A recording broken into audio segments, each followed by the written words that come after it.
Hello, what's good? Welcome everybody. My name is Alckemy. Welcome to the channel. Today is pretty awesome because Sensel sent me a care package and we have a new toy to play with today, which is the Sensel Morph. Now, I had a little bit of initial kind of trouble getting everything to work, and there's a couple of functions that I'm still kind of troubleshooting, but for the most part, this thing is pretty darn cool. I didn't really know what to expect when I first got my hands on this thing because I wasn't sure if it was going to be all like foamy, low quality, or whatever. But for one, this product is like incredibly thin. And the other thing is that the padding on this stuff is actually all rubber. And so it's, look at that's super thin. So they actually sent me quite a few different pads to play with. And so the favorite one that I like to kind of showcase is the drum pad. I really like the way that the macros and things feel. And once you get this integrated with Bitwig, it works pretty darn nicely. Now, the thing that I was talking about that I couldn't get to work is I can play and I can stop, but getting the record button to work via the software was kind of, I still haven't figured out a workaround around that unless if I actually go into Bitwig and set up like a custom keyboard shortcut through that. But I can say that this thing is a lot of fun to play with. And the thing that really surprises me most of all is the fact that like, as opposed to having to go into the software and like switch the interface or something, I can just kind of pull this off and just slap this on. And maybe instead of playing drums or something, I just go to a new kind of preset thing and it works. Hey, what's going on? Welcome.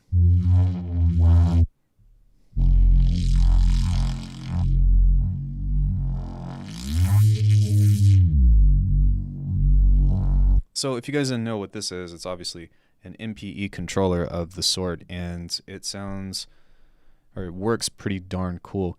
Now we have pressure control, so that means that if I push something down harder, it's going to kind of change based off of the pressure. Right now I have this mapped to the filter. We've also got timbre, which sliding this up, it's going to also open up the filter as well. And then we've also got slide over to the right, so kind of all together you get these like really awesome expression controls that you can do in order to map. And like one cool thing is that Bitwig has done a really amazing job since like the very beginning about like having MPE functionality. And so instruments that typically weren't MPE capable or something, such as faceplant, is kind of already in the books and in the works and stuff, and it already kind of like is able to be integrated. It's kind of interesting that a lot of people request for MPE controls, but I mean, if your host DAW is already MPE compatible, then all you have to do is kind of set up these little things together and it already works in the way that you would think. It's no different than like setting something up in Vital and having to, you know, click on the same expression controls aside from having to hop into one menu or the other.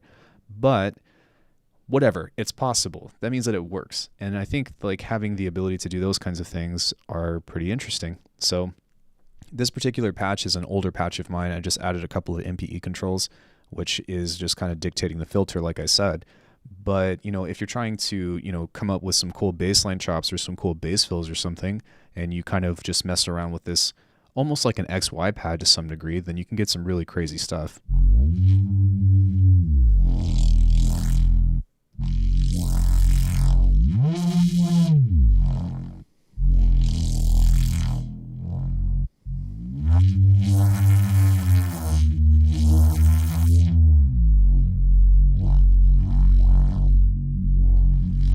And likewise, you know, if you were to want to play different things that were kind of like on a chord thing, it's kind of cool because like MPE works on a per note basis. And that means that like you don't have, you know, a chord and then one pitch wheel. That's almost like each individual note kind of has its own ability to do so. So if I kind of move this up and play a chord,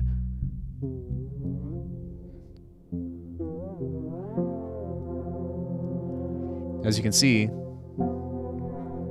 I'm kind of playing this, and right now I have the pitch set to very sensitive, so that's kind of why it's drifting off like that. This thing is super duper sensitive. Hey, Greedo. But if I kind of move one finger at a time, then these two will stay, but watch this. Watch the middle finger.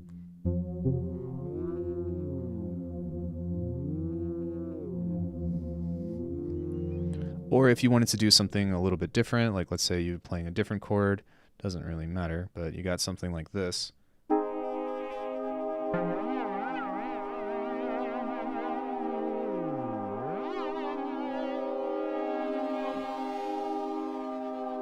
Yeah, it's very similar to Rolly in that way. And the thing with it, though, is that, like, playing this with a Rolly C-board, I think that the pressure that you get from a Rolly, like, it has a lot more silicone on it, so, like, the pressure when you put it, it's a lot more noticeable, right? You can actually usually feel, whereas this, like, it's just a small piece of rubber, and then this thing right here in particular is just,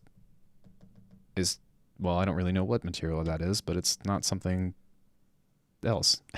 So the feedback, the tactile feedback that you get is very minute, and so like you kind of have to get used to playing it in that way, but it works just as well.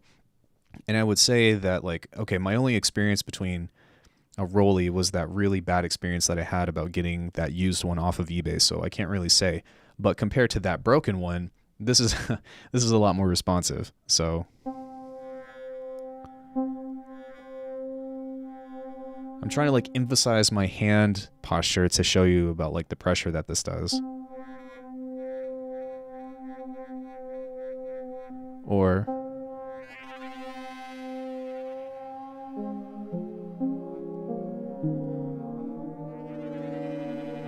which is kind of nice in that way. And so the other thing that I think is really cool about this, I may have already mentioned this or not, but like I said, I don't have to go into the software to switch these things up. So let's say, you know, I just showed you guys the other drum pad, or one drum pad, but let's say I wanted to go and pull this thing up. Now the Thunder is kind of odd because it looks like this, and you kind of have to go in. You kind of have to go into the software to look at what you're playing, but it is mapped out in a particular way. And I think that, like, this is more catered towards, like, playing specific scales or a specific, you know, like a specific note value in general, as opposed to having the entire piano roll on this. But if we go over here and we look at this in the app, we can just kind of pull up the Buchla Thunder, and you can see here from these settings that we've got C2, D2, E2, F2, G, A, all that stuff. And then these are kind of turned off. But if I wanted to, I can kind of just use this and click on one of these, or I can hit Command A and highlight all of these if I wanted to do something specific. Or if I want to go into the individual pads like this, then I can hold Command and then figure out which ones I want to change to kind of, maybe not necessarily change these things, but go into, like, the pitch bend depth, because that's kind of what I imagine people would be most interested in, of how sensitive you want to make that, if that makes sense. So it's pretty cool. I actually really enjoyed it. It was a little bit, like I said, it was a little bit cumbersome setting up, but now that things are kind of coming together in that way, like I said before, it's already mapped out in the same way, so.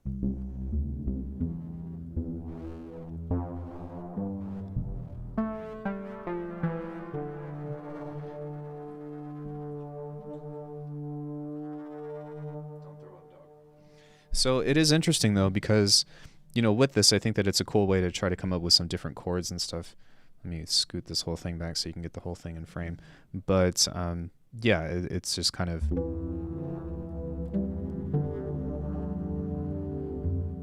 I don't know if I just played Zelda's Lullaby or what, but that was not expected.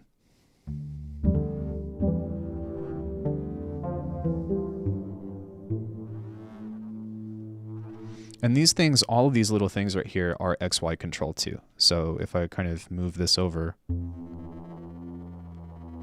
that's laterally. And then if I move it down, you get a different timbre.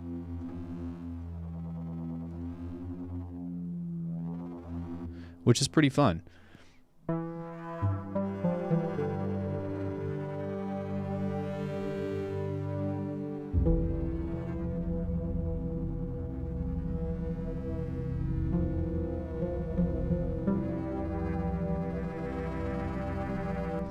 And one thing I think is kind of interesting about this, though, is that I need to spend a little bit more time on this. Klingon tech or something. Yeah, I know, right? It's cool. It just I can't really imagine, like, why this one in particular would be useful. But I don't remember whether or not if I set this to be the proper octave thing or not. But it's there's kind of this odd relationship on this and whether or not this will stick. So let me see if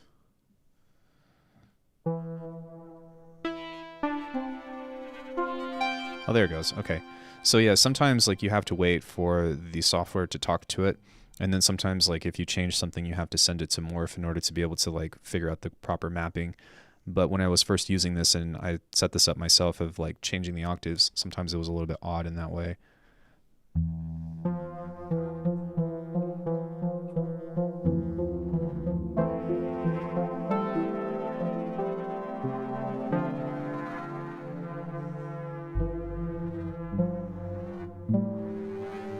And it's just weird, like, and I kind of like, I don't really know what kind of layout this is, but it kind of is cool because it makes you hit different notes in a way that you would normally wouldn't, in a way that you would normally approach with the piano. And that's part of the reason why I got into guitar actually, was because the way that you approached like how to find notes is much different than your typical like 2-3 2-3 black key layout.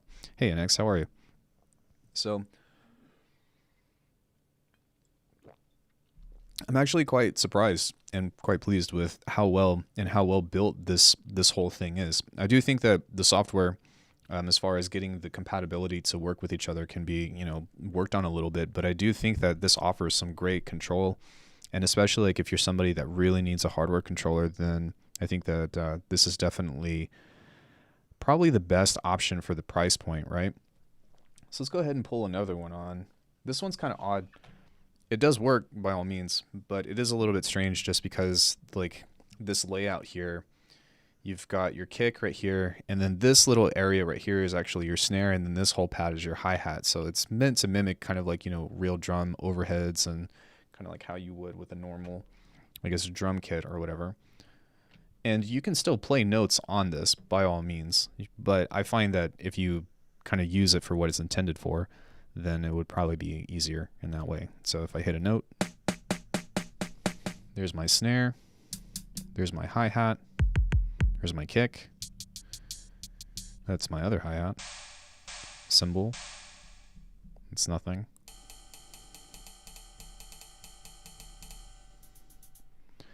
Watch for 2 seconds and I already won it. It's pretty cool. It's definitely pretty nifty.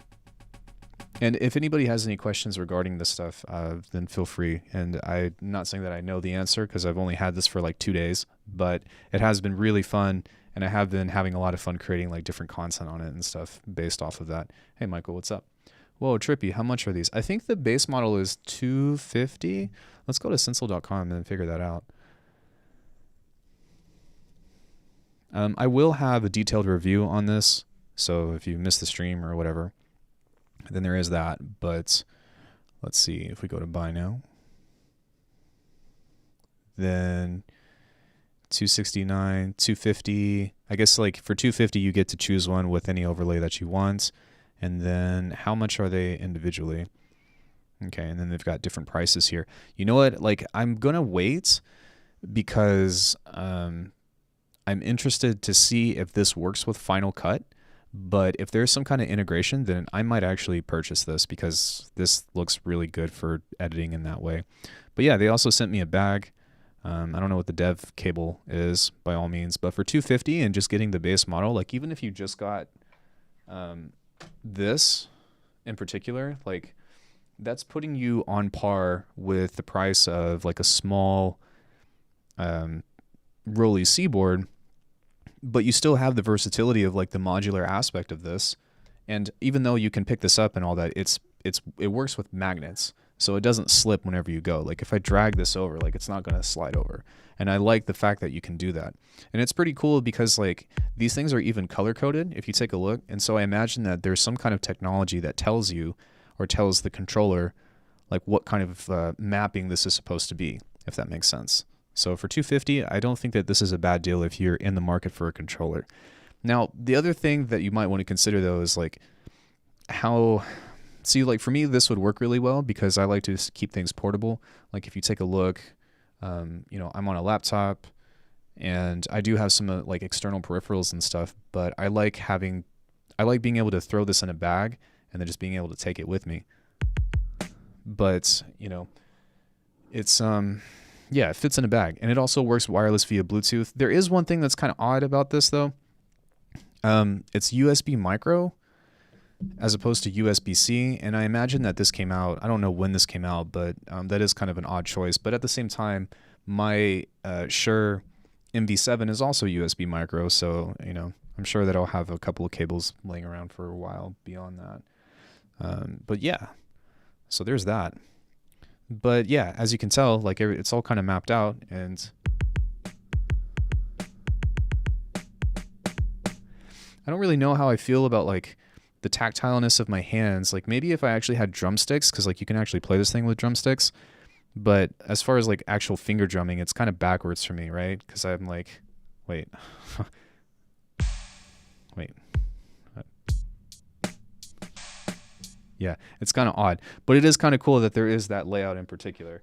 I think I would much rather use like my classic 16 drum pad thing over here.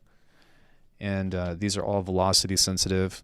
And it's kind of cool because if you take a look and we pull this back up, you're not going to hear any sound for a second, but you can pull the visualizer up to kind of test out what this is doing. But if you take a look, so every pad also has an XY thing. So if I move this over, you can see that it's moving from the left and right. And then you've also got your velocity, which if I push this really hard, the thing gets bigger. Let's just not specify what that's supposed to be, but yeah, you can see that that's indicating a lot of pressure, right? And just having a barely any amount of pressure on this, it's already starting to light up. Right? So you can kind of tell. And you can set the sensitivity on this of like how the velocity wants to react and all that too. But it is also kind of neat because on this one in particular, you've also got a little keyboard right here, which I wouldn't recommend, playing Beethoven's symphony on it or anything, but it does work. And there is that. So, but if I come over here and come back to this, then I switched it up. I did something. Uh-oh, it froze. Come on, Sensel, what happened? Your controller is no longer being recognized. And so like one thing that is, oh, that's because that's still up. There we go. We have to go back to that. Yeah, there still is some kind of quirks and all that to this, but once you kind of get it figured out, then it's usually pretty okay. And I don't know if you can tell or not, but you can see and set this like to kind of react to this. I think like in a future version, it would be kind of sick if they have different colors on this, just because I like RGB and all that. And I think that this only has one color in particular. But I do like the layout that kind of shows you all that.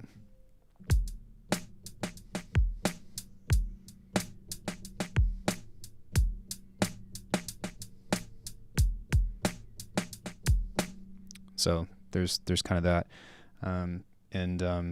Yeah, like I said, you can kind of mess with the controls and stuff as well. So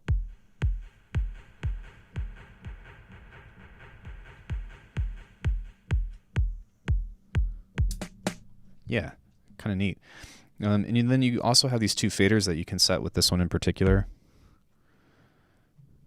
I don't think that's mapped to anything, but this one is a crossfade.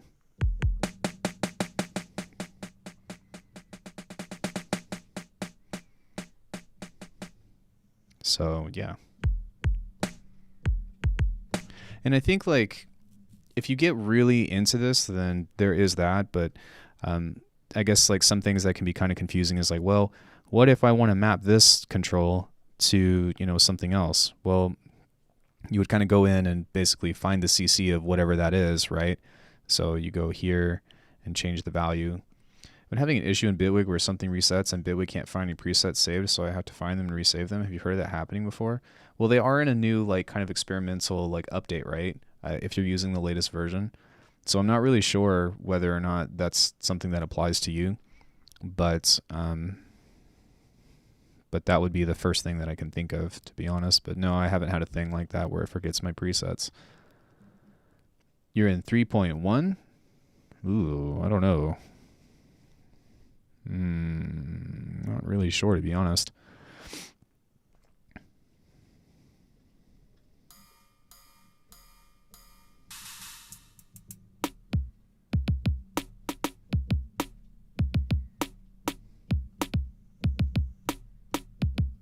No, we're on through the latest version is 3.3 stable, but there's like 3.3.1 out right now, I want to say.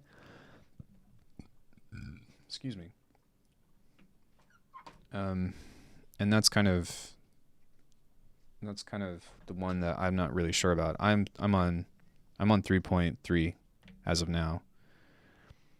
Oh, you mean you're on 3.3.1? Whatever's the latest version, but not the beta? Okay, yeah, I'm not sure, man. That's not really something that I've had in particular. But if you're having trouble, then just go back into your settings, and instead of that, just go and find where your library is and locate the original files of where all your presets are, and that should kind of help you at least like fix it temporarily.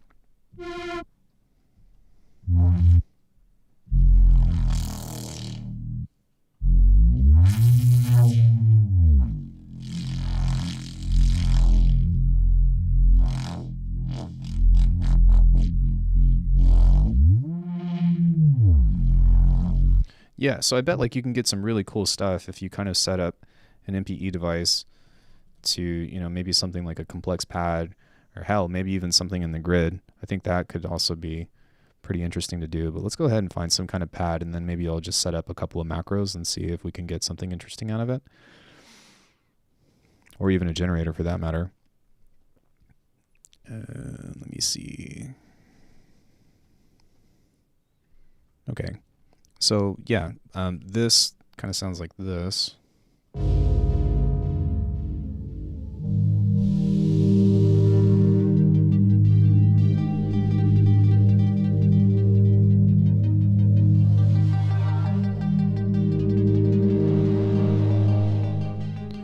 And for something like this, maybe one thing I can also do to kind of make sure that it's supposed to be what it's supposed to be is, instead of the pitch drifting like super far, you can set the MPE range on this to here and then just make it match that. So that way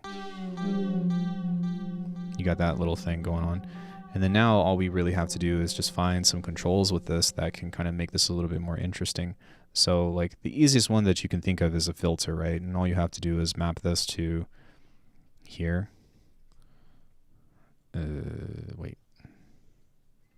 That way. And then pull that back. So do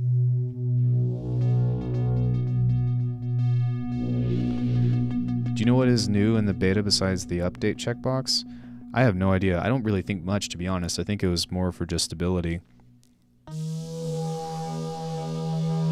So, you know, we can set a macro to that, and then let's see, what else can we do? We can also like maybe grab this here and go to the mix on this one on global. But it's kind of odd that there is no global mix, I don't think. I think it's just for this in particular. I think. I'm not sure. I need to look that up. But we do have that now, so we can map that to that. And then we can also do something, let's see here. Let's do a delay. And I guess right now it just makes sense to just do a few things because obviously, you know, if you got like a generator going on or whatever, you're not going to be able to tell the difference of when I'm pushing anything. So yeah, we've got 3 different macros now, and now we'll go into here and grab our modulators and go into expressions. And this is kind of a treat for me too, because like I was hoping that this was the kind of stuff that I would get from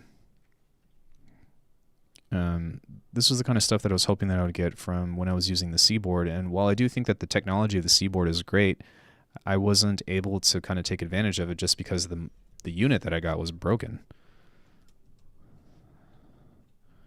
Okay, so there's that. Now we can change the pressure to timbre 2. And then we can grab the release of this and throw that on pressure 3. So now we've got some cool things set up, and let's see if we get anything to work.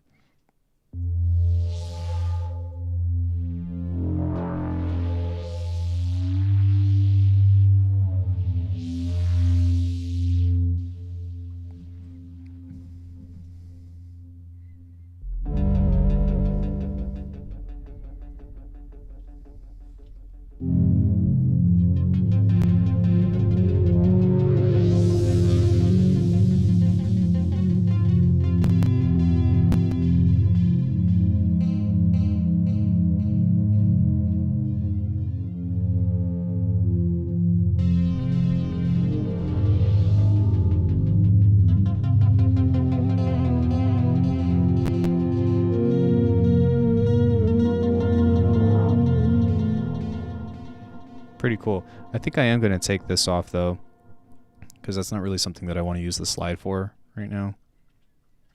And then let's go over here, or let's just actually set that to, oh, I guess you can only do one.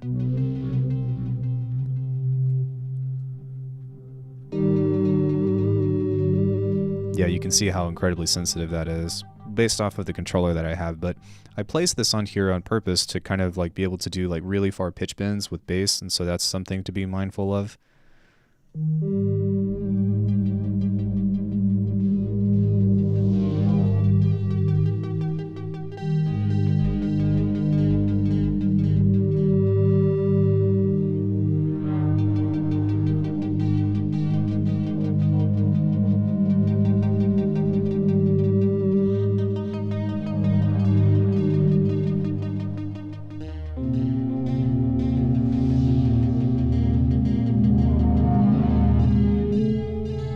Definitely different, right? I mean, and these are pads that I've made, so I mean, maybe we can even go into some other things. Actually, I'm not sure if I have. I usually don't have a lot of patches with macros, but even still, because this is already set up, we can kind of just change that into something different. Okay, so like you've got your thick sub, right?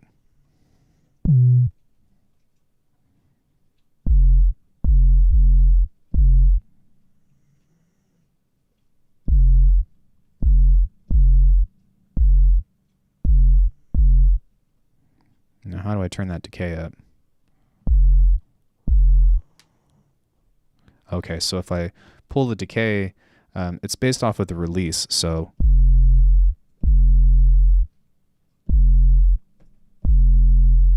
it's the amount of pressure that I relieve off of that, or I guess the speed of which I relieve off of that. So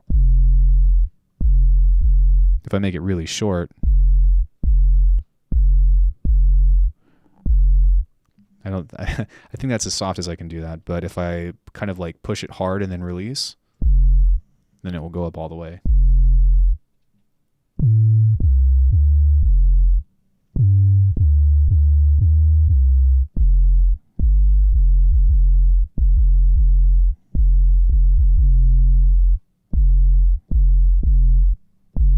So that's kind of cool too.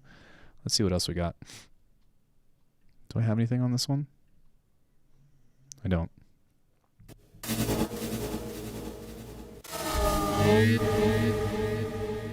Other than incredible volume.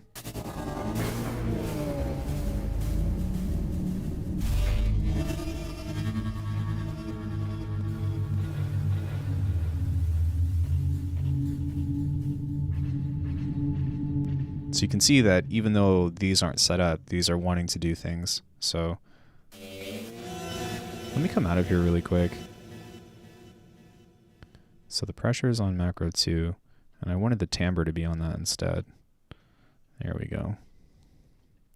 So let's set this to, let's set that here. Then we'll set the pressure to be big. So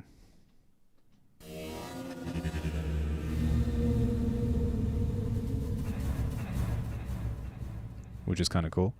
And then we can do another one, which could be like the mix of an ensemble, I guess, with the slide. So if we turn that down, we make that up. Hopefully you guys can tell the difference between like what we're doing here. But the ensemble is there.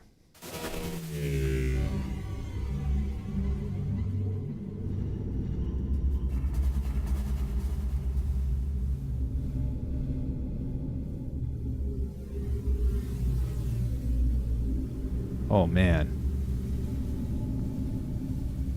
that's nice. Cool. And what was the third one that we had? We had pressure and timbre. Pressure and timbre are pretty much the ones that I think I would use the most, to be honest, because that stimulates the most movement. And the slide is really cool if you're trying to do like cool pitch bendy things, but it's already mapped to pitch. So, and I think that you can map it to a different like pitch controller, like a different timbre or whatever, right? But, or instead of like, if it goes up, it'll keep the note but do something different. So you've got this kind of XY control. But yeah, it does do pitch bendy things. I just have to set it up. So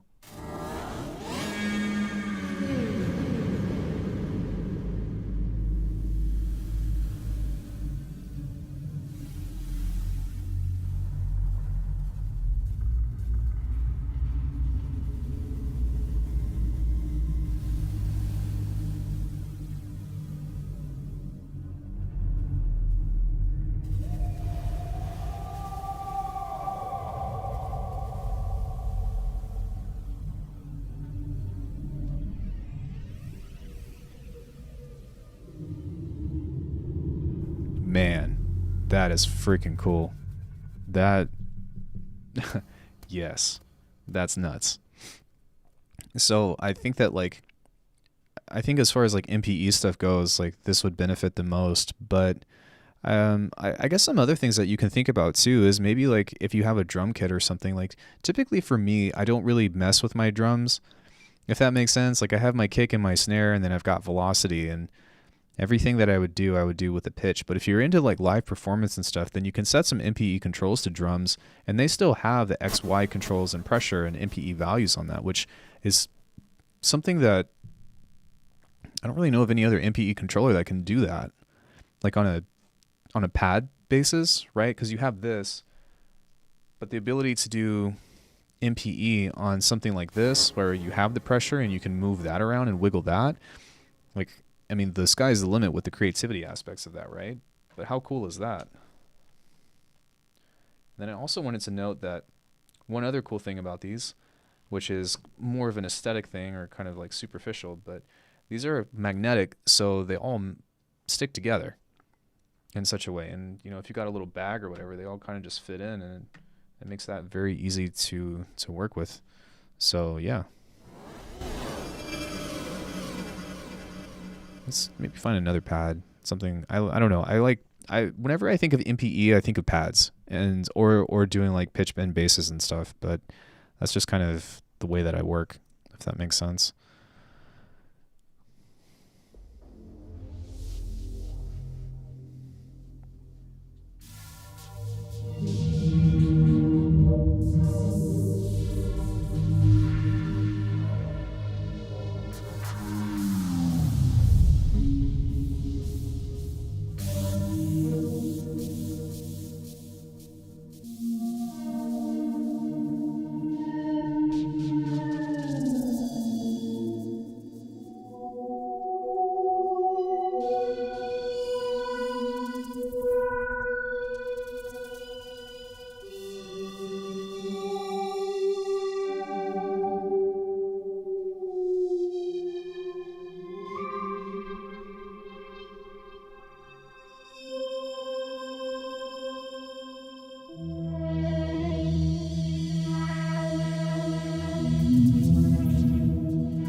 Pretty neat, right?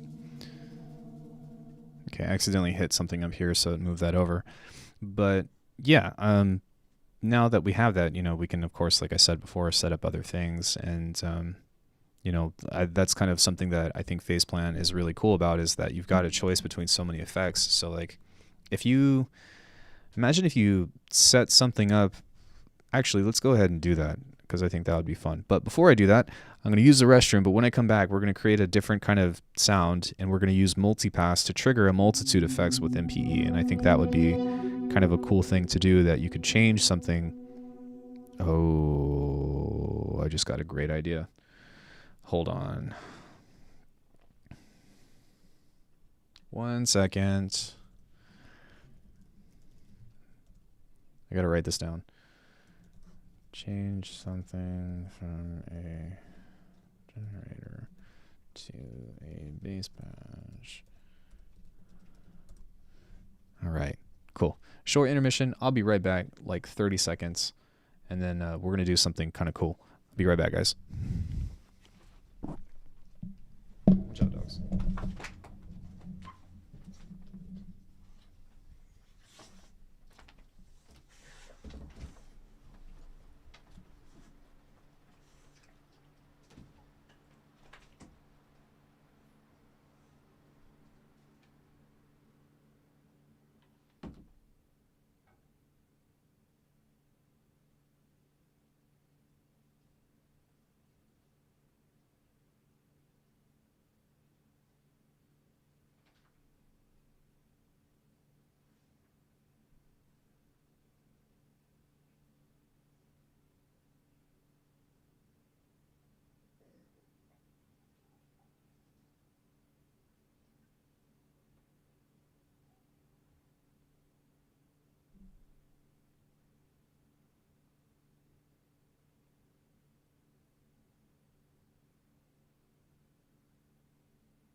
Thank you for waiting. Let's go ahead and continue with our Sensel journey. Sensel journey. Behold, the morph. Not to be confused with morph ball.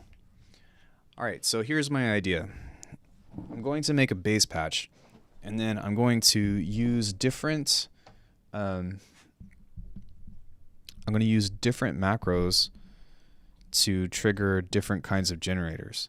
So I think that's something that's going to be really freaking cool.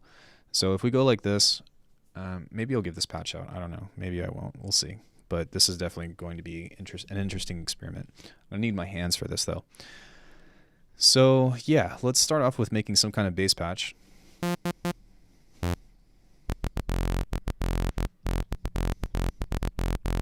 Sorry, that's not productive. It's just fun. If we go here,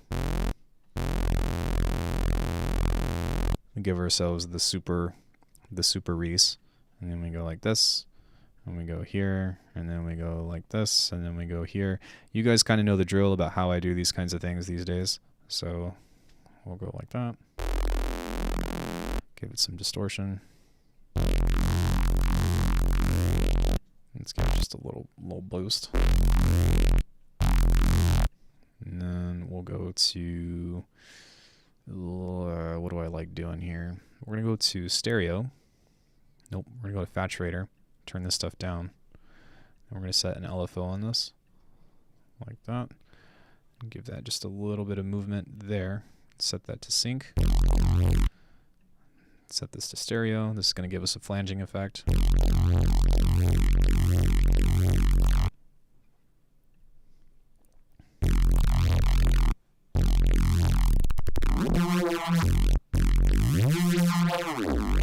Cool. Let's go ahead and grab limiter.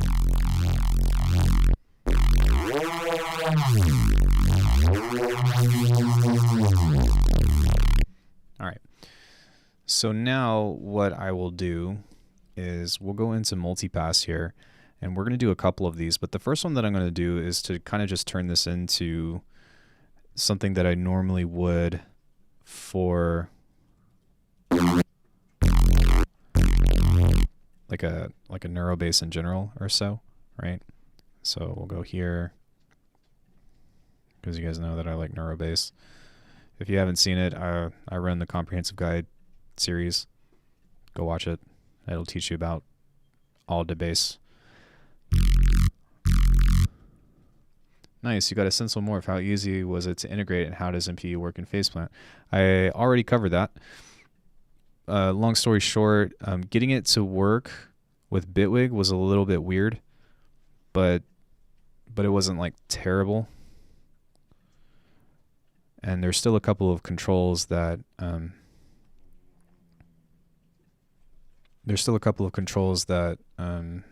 that I can't do. So I can't get the record button to work in Bitwig without going into Bitwig and setting up a custom shortcut. But for the most part, it works pretty darn well.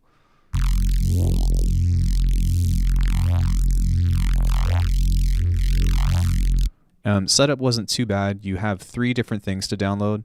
So you have to download the software, you have to download the driver, and then you have to download, for Bitwig in particular, you have to download the Bitwig script.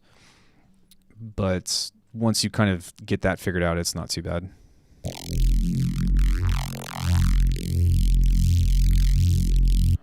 All right, I'm going to come in here and do some multipassception. So, oh, actually, I don't need multipass. I'm going to use snap heap. And I'm going to use another filter on here. Just because, like, if you set this to a bandpass, it's going to cut a lot of the sound super fast. So we're just going to pull the mix down on that. And then we'll set this cutoff here to a macro like this.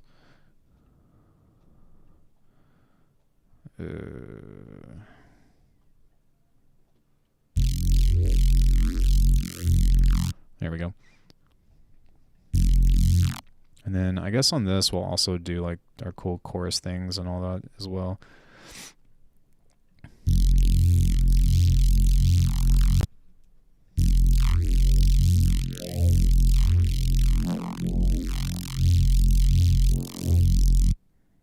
Sweet. So now that we've got this macro, we can set that to randomize as well.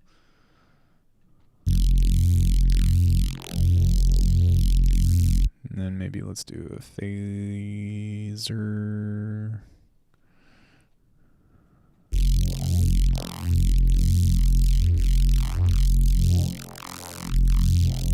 And then we'll mess with the cutoff here. This is just step one, I guess, of doing something interesting with this.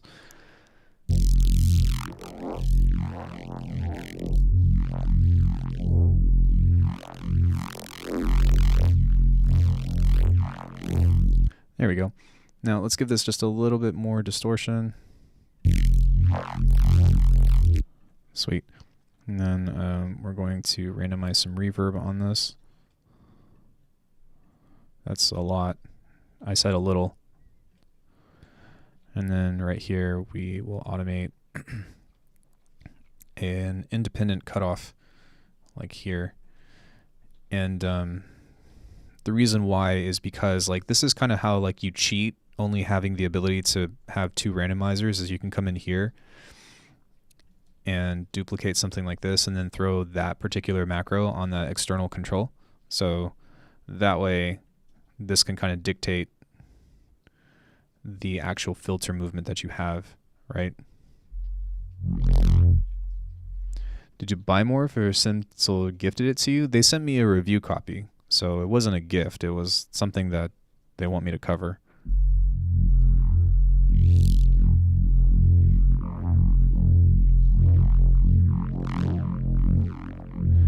Okay, so now what I'm going to do is I'm going to map this one to all of the mixes here. And the reason why is because now that I have this macro 3, we'll call this master mix. We can go into this one here and set that as our first MPE control. So I think this one's pressure. Yeah, it's pressure. So if I just kind of play this, then it will kind of do its own thing. But if I push this harder,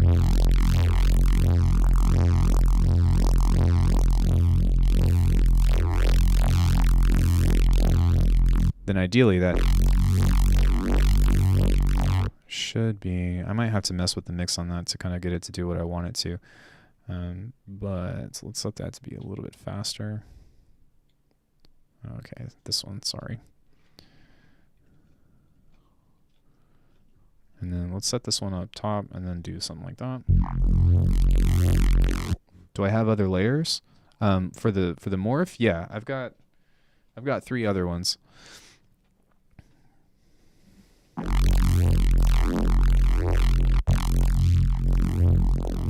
Okay, I'm going to take macro 2 right here, and just for fun, I'm going to pull that here and set this up like this.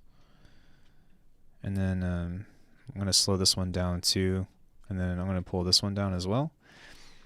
And the reason why is because I'm going to take this macro or whatever and then map that to the timbre for 1.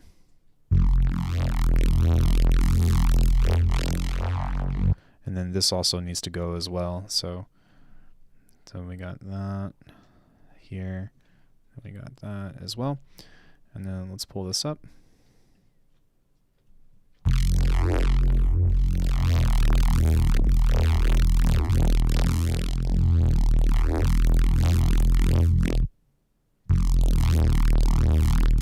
All right, so I think the problem with this one in particular is the fact that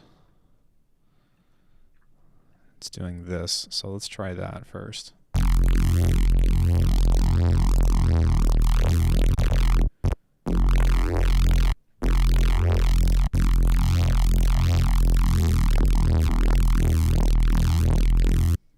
This way, my bad.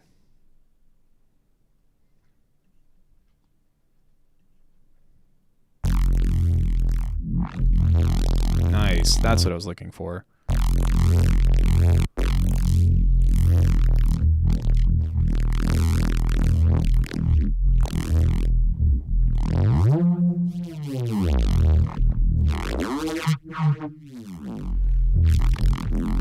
So you've got like essentially like this neuroizer, right, with something like this, and I think that like I can spend more time on that or whatever, but you've got something that changes the speed in that way.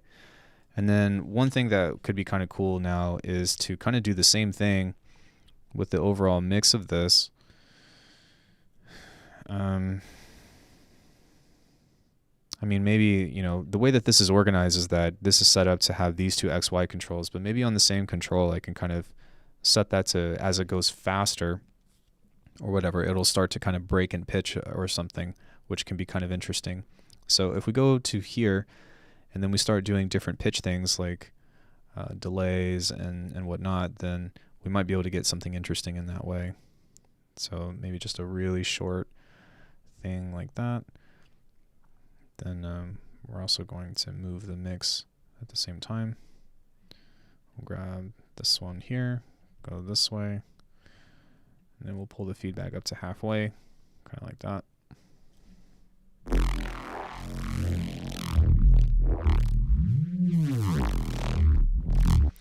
I found out about your channel this morning and just wanted to thank you for the content you've been creating. I'm happy to binge watch your videos all day. Happy to catch you live. Dude, thanks so much. I really appreciate that.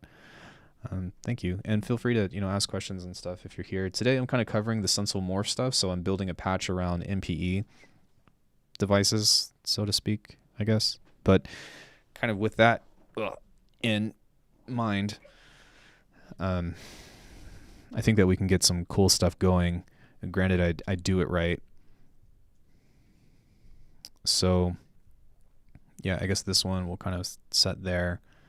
And then maybe even just freaking, yeah, whatever. We'll just go bonkers on that too.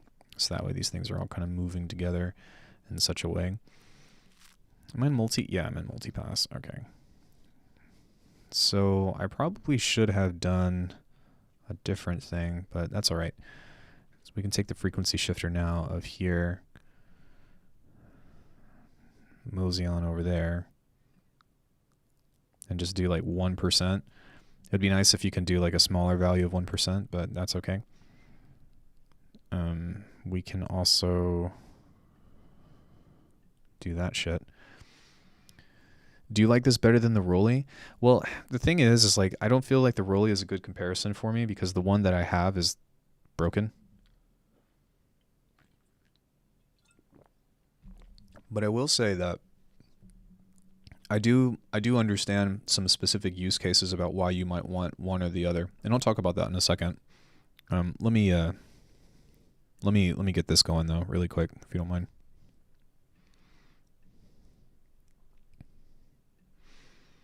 We're just gonna kind of break shit, I think, which could be fun. I like to break things. That seems to be a common occurrence. As in, like, there's specific use cases about why you want one, why you might want one or the other. I mean, yeah, actually. I mean, there are. There's not really any way around it, to be honest.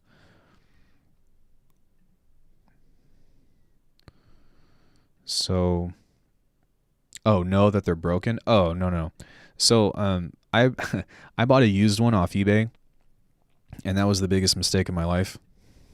Not the biggest mistake of my life, but it was not a good decision. And so, yeah, doing things in that way was not the smartest thing. I should have bought one new, but me being the cheapo that I am, I decided to do something different, or to, you know, take a chance, and unfortunately it didn't pay off. I still have the other Rolly thing. It's locked up somewhere. I don't really know where it is, but yeah, it's not good. Not good. I think I'm going to move this around too. Just have these pit up against each other. This should be kind of bonkers already.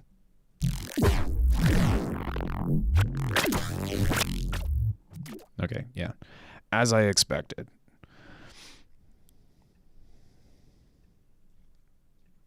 So right now we're just doing stuff to break the pitch, essentially.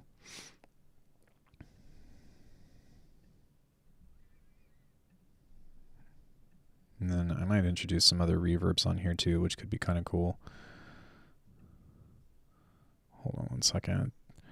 That's one thing that I think could be a sleeper hit, is like if Faceplant introduces different models of reverb, that could be really tasty. All right. Obviously, I'm not putting too much thought into this. I'm just trying to break the sound on purpose for the sake of breaking sound. But if we kind of go over here and do some stuff. That's exactly what I expected. No, I'm kidding. It's not, but it worked out. So yeah, now we can go over here and pull this up. And pull this up. Pull this up. Pull that up.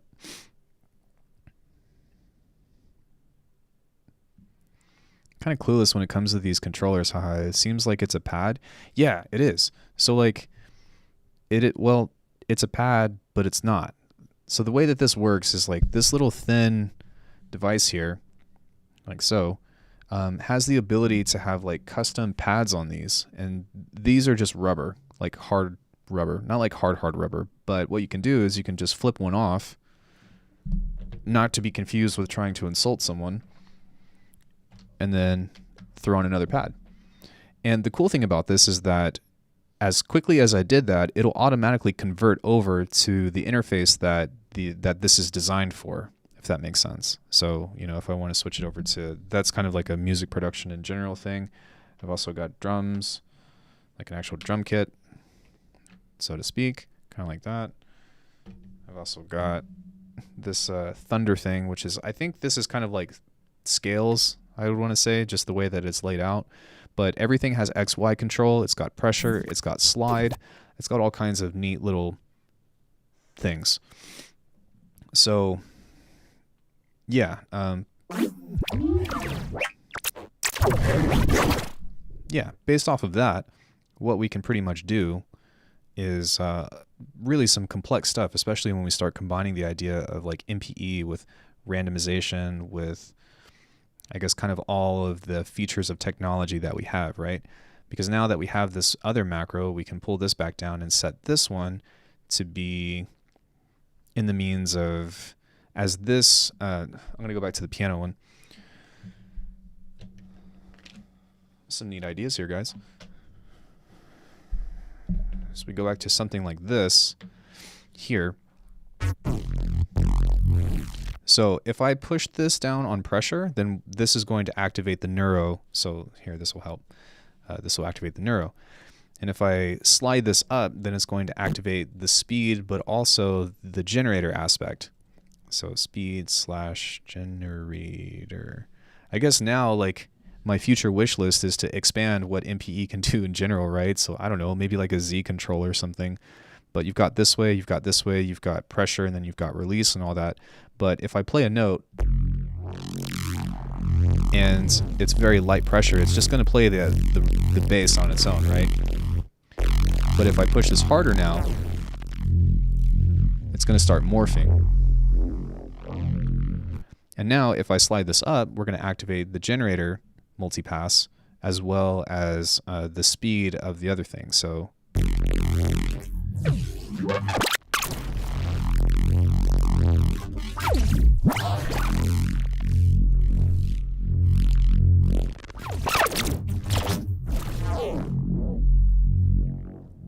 now you've got this dynamic, this triple dynamic, and this actually works really well.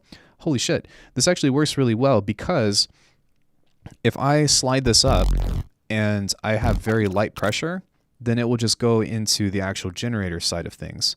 But if I pressure this and I slide up a little bit,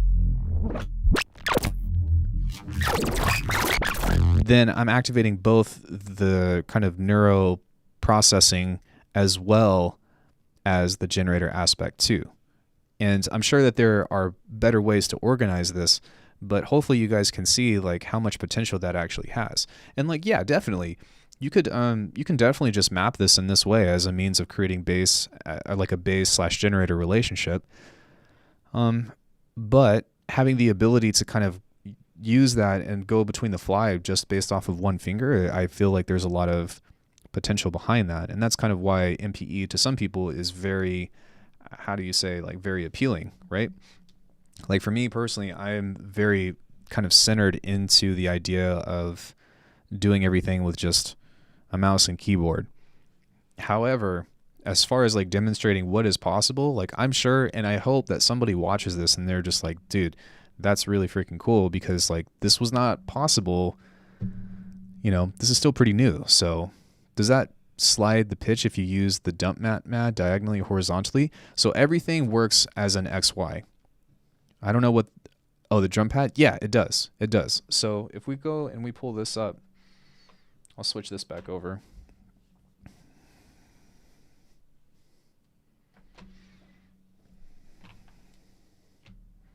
Okay, so here is the drum pad interface. And then we pull up the Sensel app stuff. You don't have to have this open. I just like to keep it open just for the sake of keeping it open. But let's say like you've got your drum pad right, excuse me. If I move this over to the left, you'll see that it moves. If I move it over to the right, if I move it up.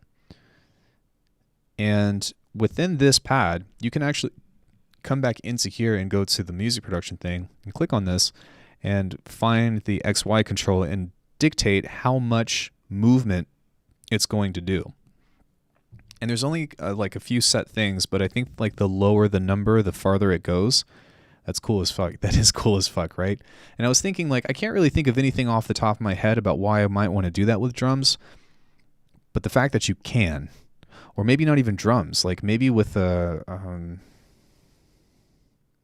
yeah, actually, maybe I want to use this to trigger like a soundscape rack, right? And each pad is a soundscape. But when I do this, you know, it'll change the different timbres and stuff of what I do. So like just thinking in terms of MPE in general really kind of can start to turn the way that you think about sound design in general, right? Of like, oh, well, maybe if I move this over, I can start to control something different that I might want to do. And even though it would still all be for the sake of sound design that I'm thinking of, if you were to perform something like that, like that's kind of, you know what I mean? Imagine each pad controlling the XY on portal and pressure controls mix. Yeah, exactly. You know, like let's say you've got a snare and like that's controlling portal or something, right? And then you kind of turn that up in the XY deal or whatever. Like there's a lot. There's a lot to be done with that, which is kind of neat.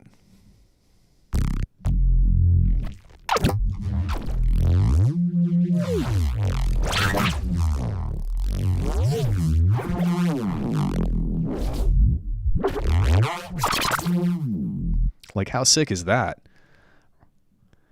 This would for sure generate unique ideas, more ideas than if I were to just use a mouse and keyboard. I mean, for me in particular, like I'm very big on just doing like generative things or whatever, but I think one of the appeals to this, because I never even thought of this, of having like a triple threat of having like a sub bass, right, that you can just play on its own, which I'm definitely going to do a video on this, but you've got a general sub bass, and then with multipass, you can change it into something that transforms with neuro. And then the further that you slide that up or whatever, like it becomes a generator, right? So like the amount of control, exactly, it adds another layer of complexity to the generator patch as opposed to it just being a bass or a generator. You can make it all in one. And that's pretty substantial. That's pretty significant. And I think that right, and human expression because of the aspect of that. So there's quite a bit to consider with that.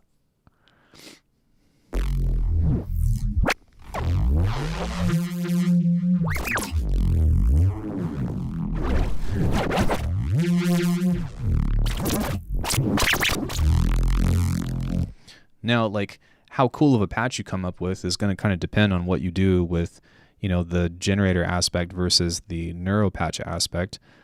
But how inspiring is that to be like, okay, well, I'm going to take these ideas and I'm going to focus on creating, you know, some cool and different things.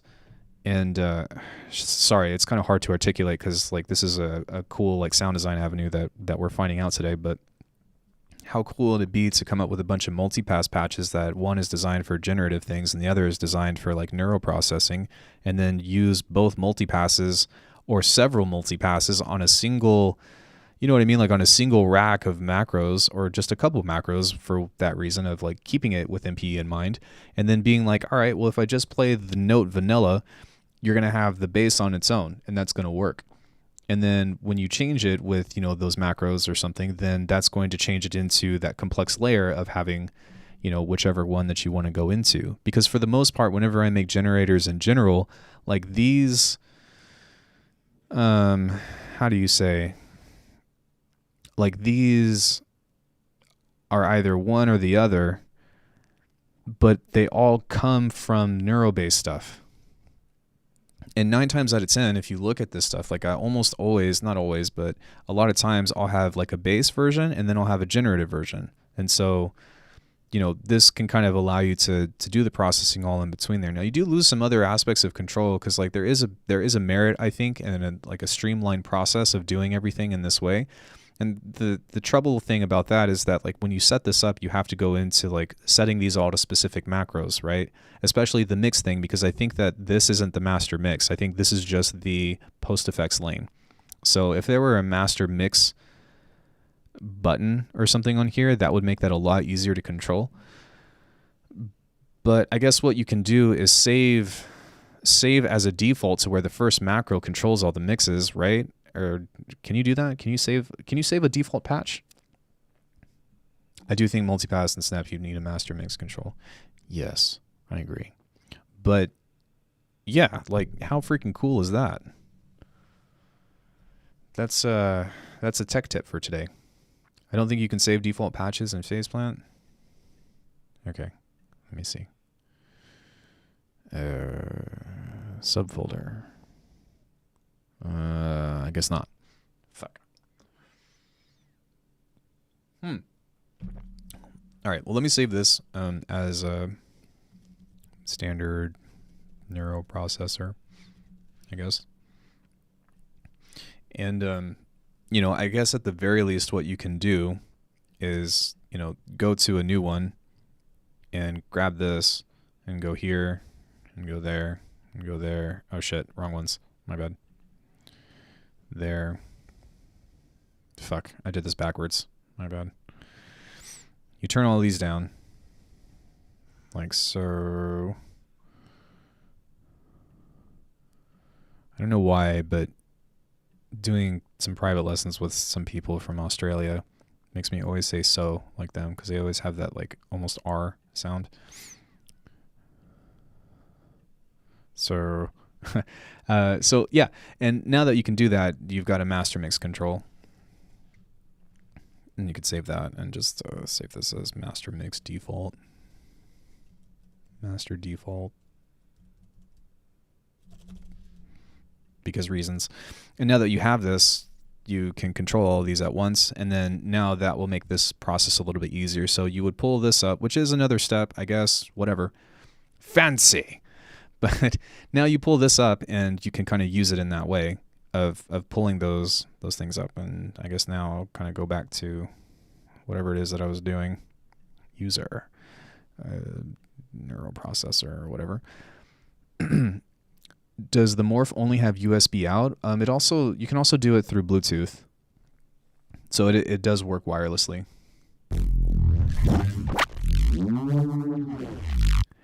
Your accents are a bit heavy sometimes. I love it. No, I love it. I hope that didn't seem like rude. I'm sorry. I do it because I admire it. You could save a default Faceplant preset with those MP presets loaded by default. Oh yeah, so I guess if you're gonna do that, that's a great idea too, is that, like, let's say, good job, Data Bro, or good, big ups. This is why I like having multiple sound designers in here while we discover things, because I think that this is going to be big, if that makes sense. It's going to be big. So you can come over here and call this one. Can you rename these? No, you can't. You go to user, and then you go to master default, right? Like this, and then you duplicate this, and this one goes to macro 1, and then this one goes to macro 2. And so we'll call this one neuro We'll call this one generator. And now that you have that, you can, throw whatever it is that you want to throw into here, and then process this one as you would a neurobase, process this one, or load this one up as whatever it is that you want it to do, right? Because eventually you'll start kind of stacking these as presets and stuff. But now that you have that, we can go save, and then we'll call this MPE designer, I guess. So yeah, I just did the trouble for you. So if you guys want to download it, I will. Sorry, I had to renew my license. Lol. Let's go into here, and I will give this one out to you all. Just tag me in it if you guys make something cool.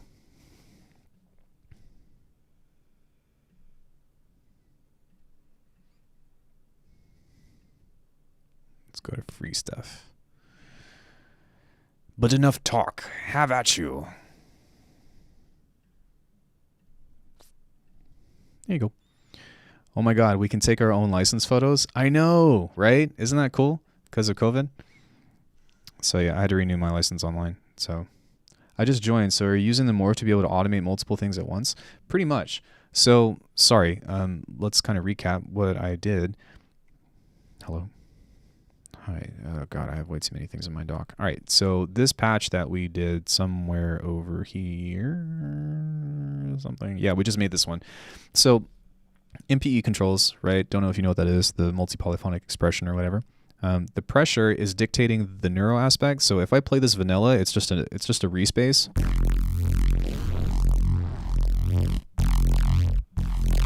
Right? But if I push this harder, then it's going to activate the neuro filters and stuff.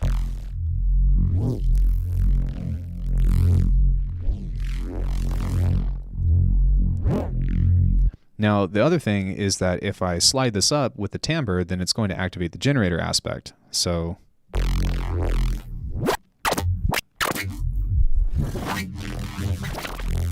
you can kind of get like a cool combination between the two. And then you've also got pitch bend with the slide.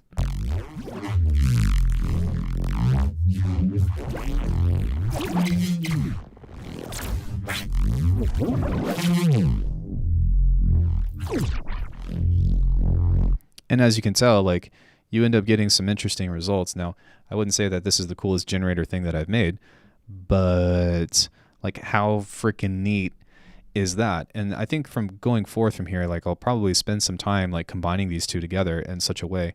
Exactly, the potential. And the thing is like, you don't need MPE to make this. However, the controller itself inspired me to do this, for one. But you essentially have three different, how do you say, controls in one, right?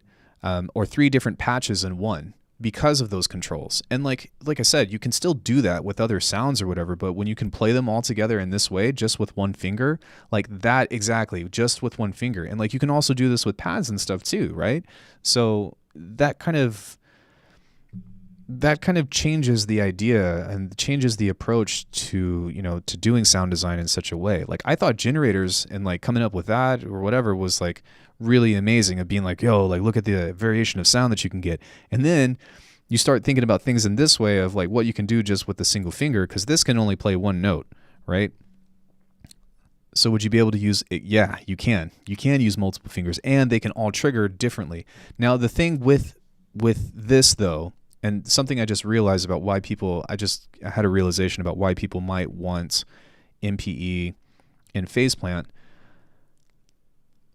I have controller I'm procrastinating designing I think you'd love. Yeah, let's get you an investor and let's make you rich, Data. That would be awesome. So the thing with this is that even though this is MPE, theoretically, or even though I have MPE turned on, I can do certain functions with this with multiple notes, but I don't think that I can change this because everything is mapped to a single macro. So the macro aspect doesn't apply to every single note. It applies to a global value. Does that make sense? So like, unfortunately, that means that no matter what, if I play the pressure on these, like, I can do multiple voices and stuff, but the pressure is going to kind of compete with each other versus that single knob. At least that's the way that I understand it. Let me come up and play like a chord thing, and I'll show you what I'm talking about.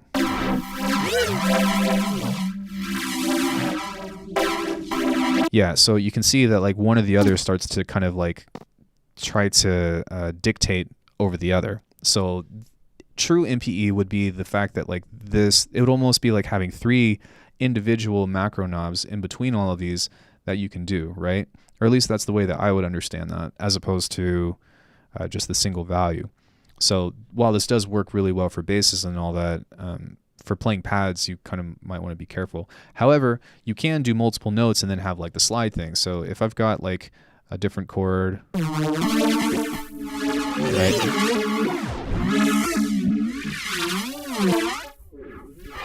Then you can have multiple notes and then slide 1 or 2.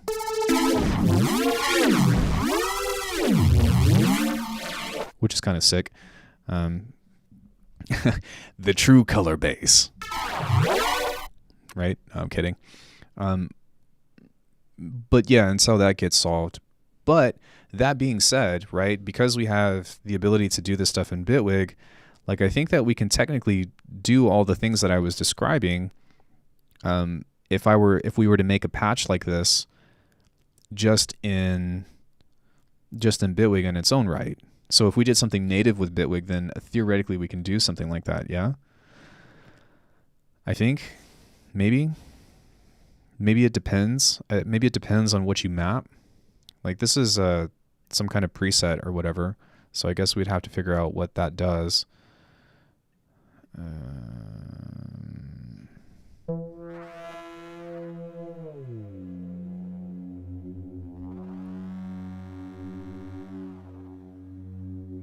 But this isn't actually showing that it has MPE controllers by nature. Or maybe this, because it's in the grid, it probably already supports it. I don't think that it needs those other things. Or correct me if I'm wrong. I don't actually know. Does anybody know? Let me know in the comments. Because it does seem to be changing if I change the pressure or the...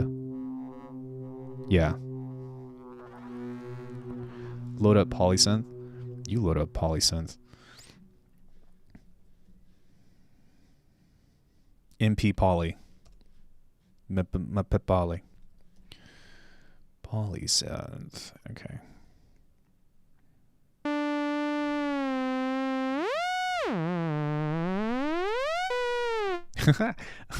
Wow. Okay. So yeah, I guess what we would do, polysynth. I mean, you're not wrong. Or maybe it was polymer. Yeah, I think you're thinking of polymer. Cancel. Let's try polymer instead. Polymer.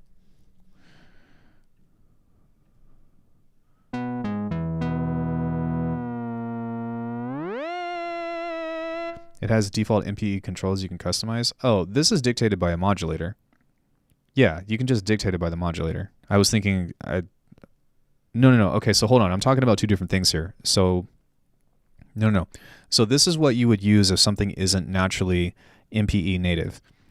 But I think that the grid, or at least that particular patch, you don't need the expressions. It's just built in, like the MPE already works, right?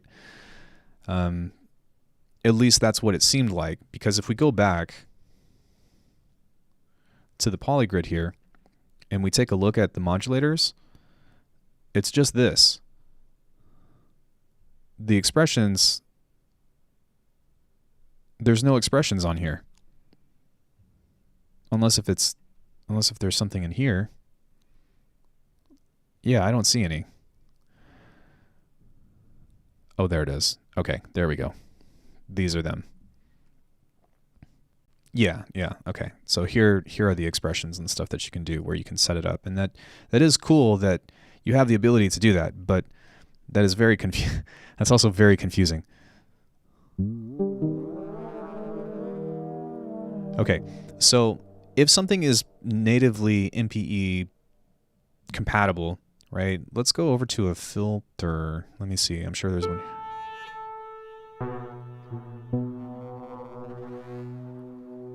Okay, those are being randomized.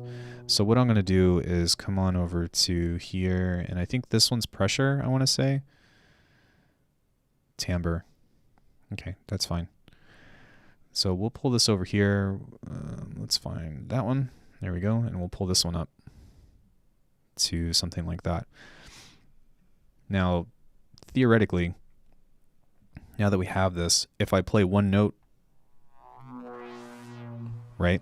But the cool thing is that if you play two notes, if something is fully MPE compatible, and this I didn't understand until just now, but take a listen.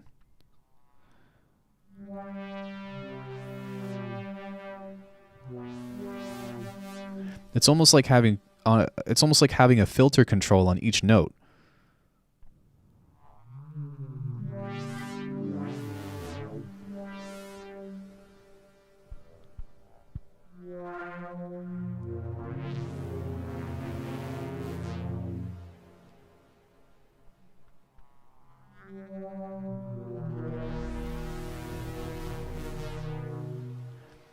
Yeah, per note, which is pretty incredible, right? But I'm not sure. I guess like what I was trying to figure out is like if you throw the expression controls on something. Yep, MPE is pretty cool. I want to eventually get MPE so I can make MPE focus presets at some point. Yeah, for sure. I'm definitely after today's session, like I feel like I have a whole new frontier to explore from doing this stuff. This is something that's a little bit more simple, but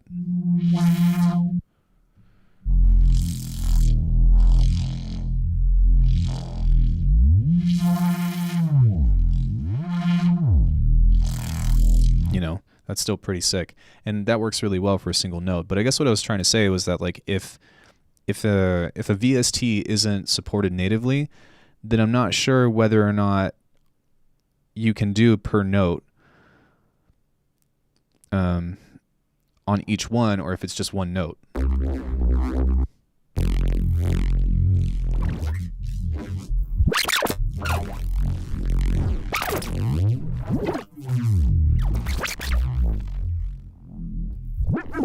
If it's not supported in the VST, then you can't do it per note. Okay, so that makes sense why Faceplant might be really cool if they add MPE then. I see the light.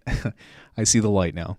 That makes sense, especially in this particular use case. Because imagine if you could do multiple notes with multiple generator things, and you have like a chord or something, and the chord just goes into chaos, or sorry, like the top note just goes into chaos while the other ones are filtering down or something. Like there's a lot of interesting expression possibilities with that I think could be very cool. In fact, I'd be surprised if you could do it even via MPE modulators at all. Yeah, you can. I just did it in the grid patch. Yeah, I just proved that one in the grid patch that works on a per voice basis. But if it's not MPE compatible, then you can only do, then one note dictates those controls. Within grid, yes, but from grid over to another effect. So I think anything that's native in Bitwig supports it. But you know, if you've got a bunch of VSTs and stuff that are different and you have those set up, then I don't know. I guess there's only one way to find out. So let's do another simple experiment, which does bring a good question, but let's figure that out to see if this works. Let's just pull up something really simple. So I'm going to do something like this that's just nice and chunky. And then we're going to give this a little bit of pizzazz. Surge supports MPE too, right? I have no idea.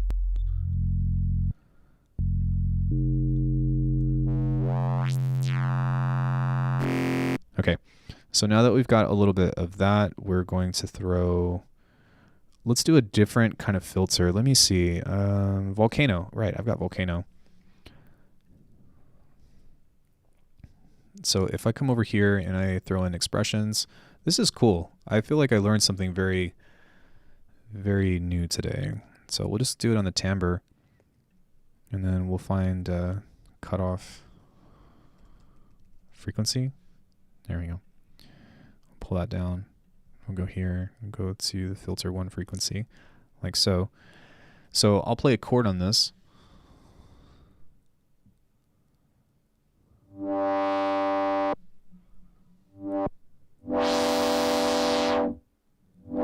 No. Okay. So that's debunked too. You can only do it on one in particular. I'm curious if the stock Bitwig filter will, because I know Volcano won't do poly MPE. Okay. Well, let's give it a shot.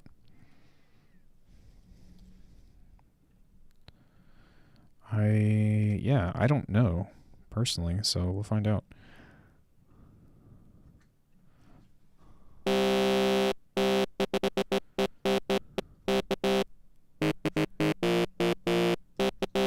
How do I access the membership VODs? You just go into my videos, and then I think if you scroll down, it should be there.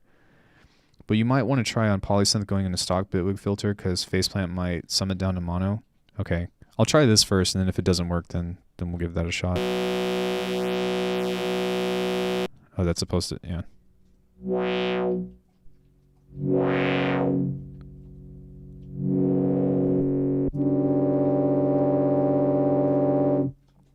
Okay, it doesn't do it on that either. So if it's not, so the first thing is that if it's not natively if it's not MPE native, then you can only do it on one note. But let's try something like polysynth. And then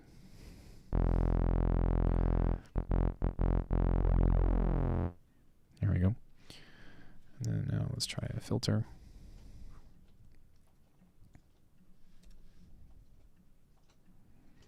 Okay, we'll throw that into the effects because you have to make sure that it's nested. And then we'll bring up expressions.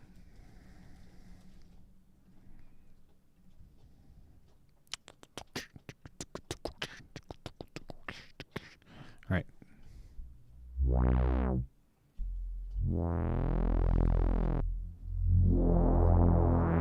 No, I don't know if you guys could hear it or not, but as soon as I hit the second note, it kind of overtook that as well. So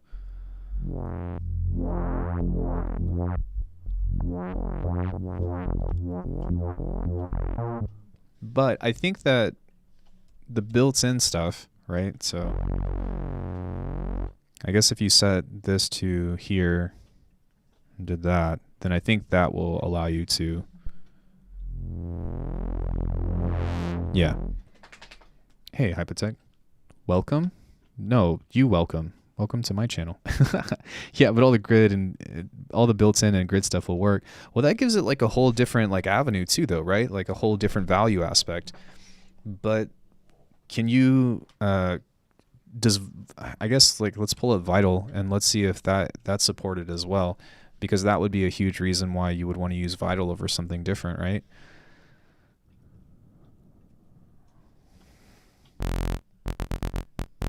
I found the playlist with the VODs, but that was updated last in December. Yeah, that's just the playlist. But the members only thing, I'll find it. I don't know at the moment because I have never seen my channel from a third person perspective, but I'll also update the VODs, okay? Yeah, because the synth just sends audio out into the filter. The filter isn't polyphonic. You want to go to advanced tab. Yeah, right here. Okay, so now let's go into this and set the, is it slide? Is that timbre? I want to say. No, if I drag it up, I think that's slide. Slide is pitch. So there's pressure. No, I think note is pitch, and then I think slide is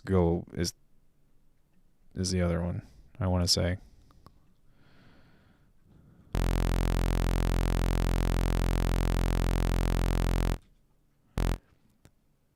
Slide is amount away from pitch. Okay. So if I wanted, well, what would this be then? What would that thing be?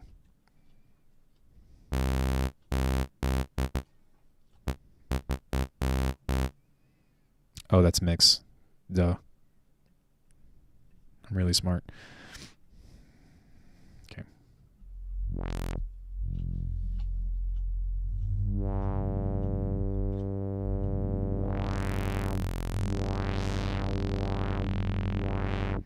I don't think the y-axis is mappable in Vital. Okay. Low key. Bitwig, a newbie here. Hey, dude, welcome. You're in the right place. We do a lot of Bitwig stuff here.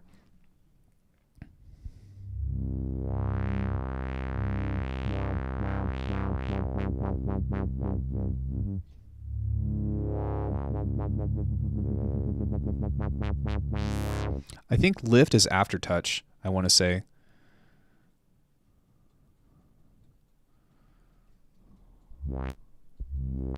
Yeah, you can see how it comes up that way.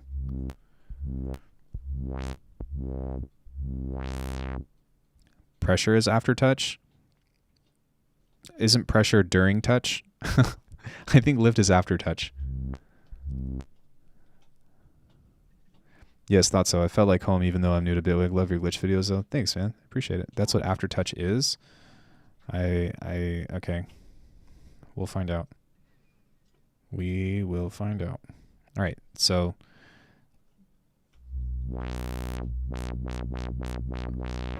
no, lift is when, no, aftertouch is when you take your finger off of the key. No, not after you touch the key. It's when you take your finger off of the key. Vital will be changing the name of everything. I know, right? Yeah, so lift is when you take your finger off of the key. That it's like reverse velocity, right? So I'm sorry, but that's not what aftertouch is. That has always been what I referred to aftertouch as. But that's what lift is if you aftertouch is when you release that from your finger. And in the same way, if I want to say, if we take a look over here, if you go into expressions, lift is what you're thinking it is, just not called aftertouch.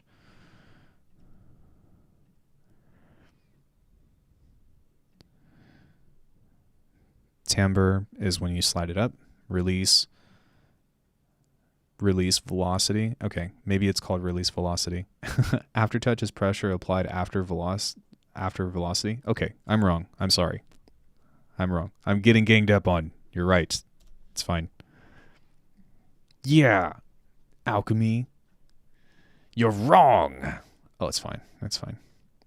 Okay, well, lift then is velocity after you lift your finger up. Cool. We good now? Everybody all right? Sweet. Still curious what exactly slide is. I might have been wrong about that. Okay, let's find out.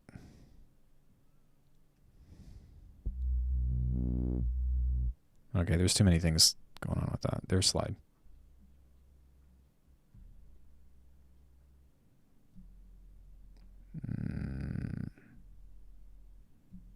Slide's not doing anything right now. So lift is how hard you lift your finger. Yeah, pretty much.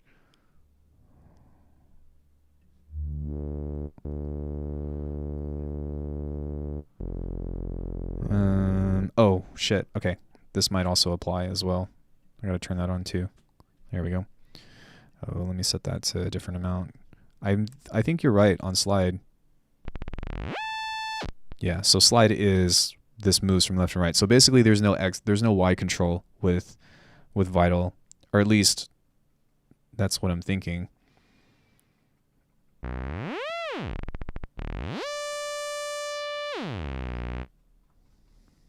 Slide just might be on the rolly stuff. Well, this control right here, yeah, I think would be that rolly control, or would be categorized as timbre, right? And then this would be slide, pressure, lift. Yeah. So wait, what would aftertouch be? How would you describe aftertouch pre-MPE? Because that's I don't think that's an MPE term, right? Isn't that something different? No, I understand that, but didn't aftertouch exist before pressure existed, like as far as MPE controls? Google it.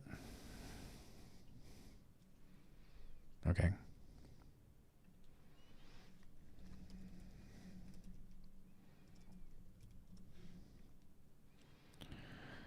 Is when pressure is applied to a keyboard after the key has been struck and while it's being held down or sustained.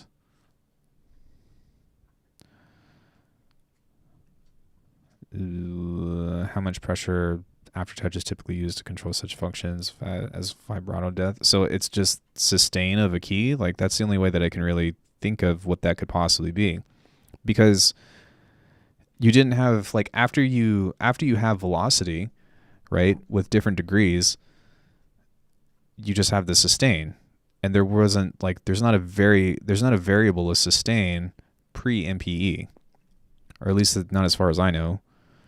So I don't know, but it's the same function, just not polyphonic. Okay, piano thing, right? I have no idea. Also, hi James. So I guess okay, so that's an interesting trade-off right now too. No, aftertouch was just monophonic pressure, but before, like, but pressure before, it's the same thing. Okay, we'll move on. We'll move on. So, interesting news. If you have... Oh, that's not true. You can just kind of do a rerouting of that, I think. Okay, so I have another theory that we can try. Let's map this to a macro.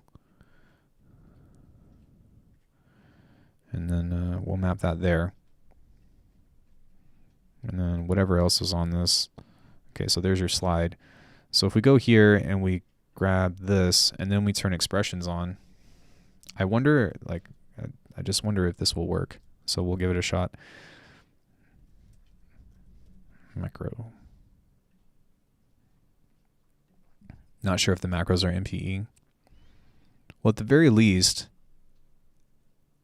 what you can do is you can set the slide on this to timbre, right? So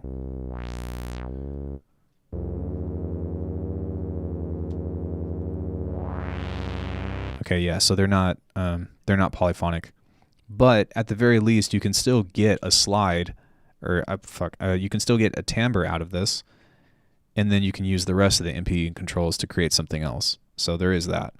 I'm starting to imagine all the cool things I could do in the grid with this. I'm learning more things about Vital that are annoying and confusing. Well, like these are things that I previously never even thought of. So this is a learning experience for me too, just for the fact that I actually have a usable a usable interface or a usable MPE controller, because the other one that I had just didn't work. Like it was broken. There's missing silicon from it. Silicon. I've had Apple for way too long. So yeah, there is that. And I guess that's kind of where the future of MPE will go, though, right? Is that like every note can be polyphonic in that way. But now this makes me wonder if Ableton is polyphonic or has MPE in that way. Does anybody know? Any of you guys use Live 11 in such a way? Does it support polyphonic MPE? That's kind of redundant, right? Multi-poly. Does it? Wait. How would you categorize that? Yeah. But to be fair, Crab, 11 is supposed to. Well, I know that it supports MPE, but does it support like a per note polyphonic expression? Per note. God, I'm not saying that correctly, but you guys get what I'm saying, right? Because like, I guess you would have ME or ME, which would be MME, which would be multi-monophonic expression, and then you have true MPE, which would be the multi-polyphonic expression. I just made that first one up, so there might be a different name for that, but it's something that I think should be coined, because by definition, with expressions, you can create something and do multi-monophonic expressions, right? And something, say like phase plan or whatever, it's where like you push one note and it does things, but you can't do it with multiple notes. Saying polyphonic MPE is redundant. I know that. I said that. I admitted that. That's why I was categorizing it instead as MME of multi-monophonic, because you can still do multiple controls just with one touch, right? But you can't do it with polyphonic expression. Polyphonic MPE expression. I think, yeah, I think it's just the difference, but I think it would be MME versus MPE. I don't know. I didn't make this up. So as long as you guys know what I'm talking about, this is kind of to be informative to you all, as opposed to trying to be 100% correct. It's just, yeah, I don't care that much about it. So with all that being said, I do think that even still with, you know, the multi-expressive avenues that you can do in something like this, there's a lot of possibilities that you can generate in that way. And since the grid does support true MPE, I do think that that might actually be like a reason why you might want to sit and do sound design in that for, you know, for a generator or for all of the things and intents and purposes, even as slow as it is, because the payoff to that would be that you can use all of those different functionalities with a controller like this. Excuse me. And that's pretty cool. In my book, anyways. All right, let's do, I'm going to save this and we'll call this, evolution base generator, because this is probably where my sound design is going to end up going in the future, which is great. But let's go ahead and flip this over. And we're going to create something insane, because that's why people come into my stream, is to see insane sound design. Okay, sorry, that's a flex. That's not what I meant to say, but what we're going to do is we are going to make something. We're going to make a thing, and it's going to do things. So let's grab a loop.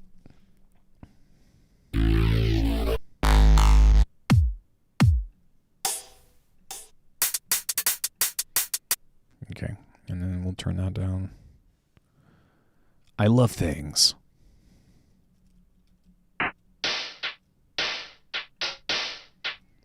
Let's find some Foley. Sure. And then I want some kind of water stream or something.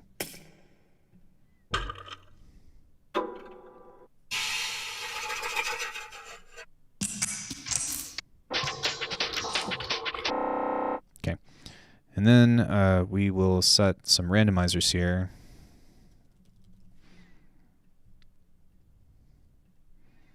Let's go into a bar.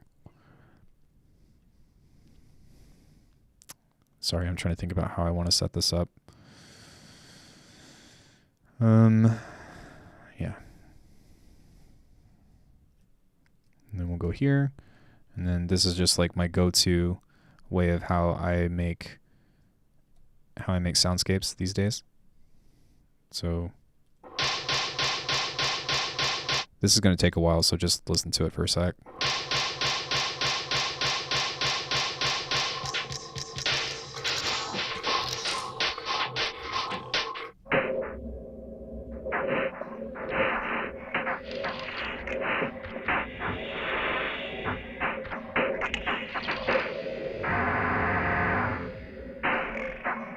Right?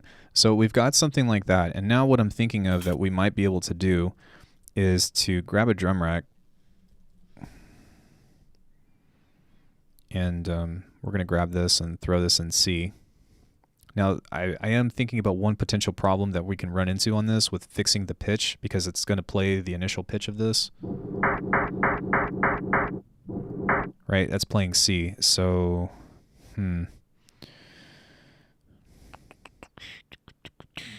I'll think about that. I'll think about that in a second. But now that we have that, we can go ahead and set up some controls here to... oh, okay. I've got an idea. Wait. We'll go ahead and grab expressions on this. And we'll come into these modulators here. It's still weird to see you use some kind of controller. In my head, you're like, no MIDI controller guy. Is that about to change now? Sort of. Not exactly. I mean, I'm kind of like what gets the job done, right?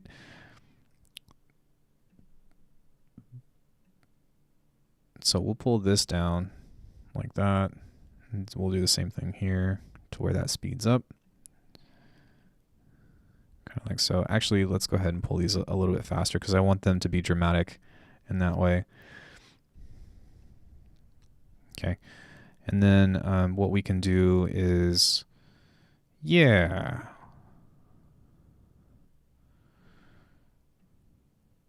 No. Okay. All right. My bad. I messed up. So sorry about that. Let's go here and let's take all of these off. Sorry about that. Wait. What the fuck? Undo.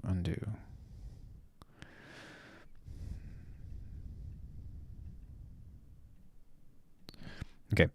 We're going to set the pressure to these, and the harder we press, the faster it's going to go. Sorry, let me finish my thought really quick, and then I'll get back to that question.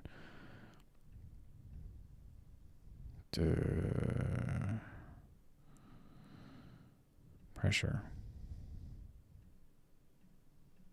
Okay, now that we have that, we can set the timbre of this to be a couple of octaves. Huh? You guys see where I'm going with this? That is what I'm most curious about, how much you see yourself using this in the future. Personally, I'm not a fan of pad keys. I like playing actual mechanical keys. I think it just depends, right? Like, I'm not really concerned with how useful this is going to be to me right now. It's just the fact that I've got something different to force me to think in a different way. So, like this, for example, is pretty sweet because we've got a pad now, a single pad that you can control the speed of this with, and also dictating the pressure of it. It will change different avenues of this. So, or the pitch and the pressure will change the speed. Oh God. The timbre and the pressure will dictate the speed and the pitch.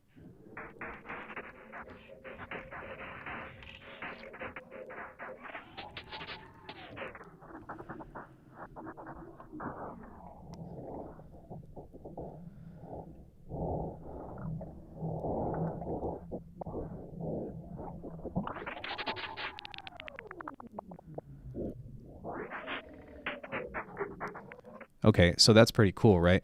Now, obviously, it's too much.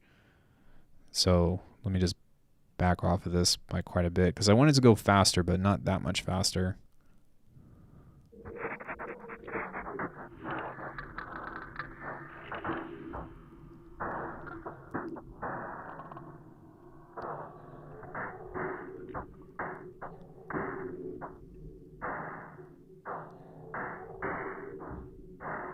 And then I guess like that's kind of the sweet spot, right? Of just like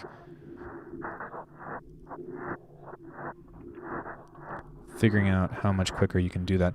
But now that we have this, let's go ahead and change the timbre of this to like an octave, because I think it's an octave both ways. So I don't want it to go like that far.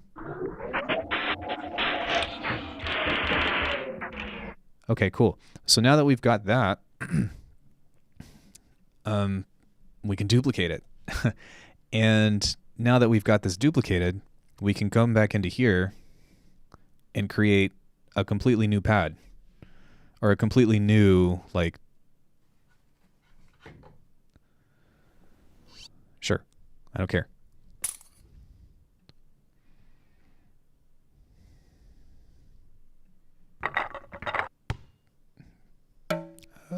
Longer things, please. Sure.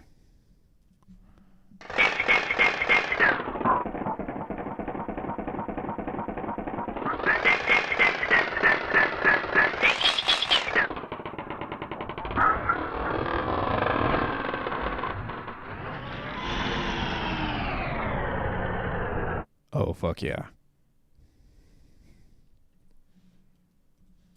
You guys know that meme? That rage comic? That's pretty much what's going on right now.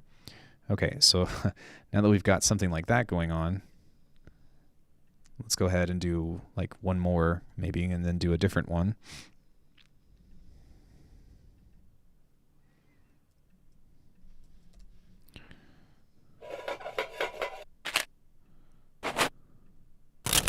Oy. Nice. Okay, that's really cool. And then let's go ahead and see if we can find some kind of dude. lull.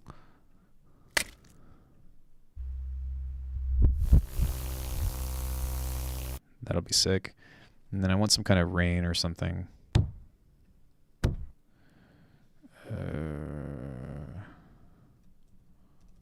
Fully rain.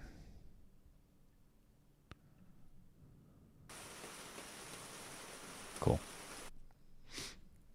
So now I've got 3 pads.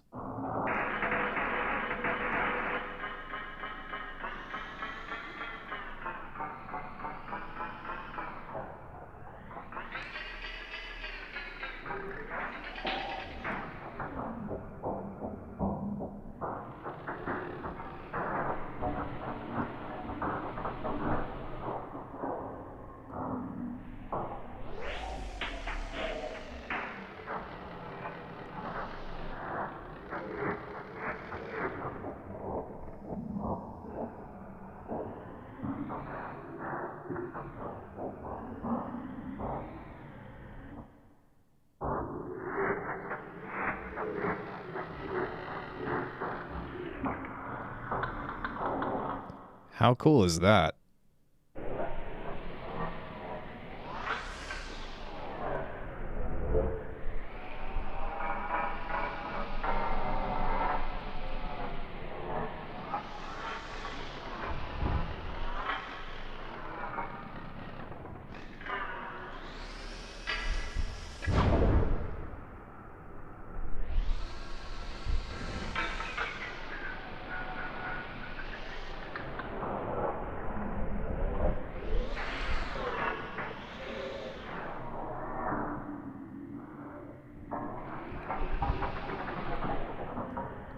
That's hella organic.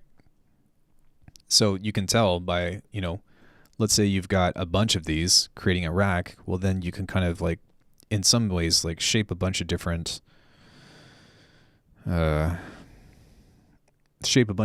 complex soundscapes in that way. And these all kind of sound like mechanical or whatever, right? So they sound like some kind of machine is working in an old broken down factory or whatever. But, who's to say that you don't have like different biomes or something, where one is reminiscent of a forest, and the other one is reminiscent of a volcano, the other one is reminiscent of underwater. And you've kind of got something like that you can kind of play and change and intertwine with in some way. Or maybe something's really ghostly, or maybe something's really up front. But you see that by having those kinds of controls in that way, the ability to be expressive in that nature is very,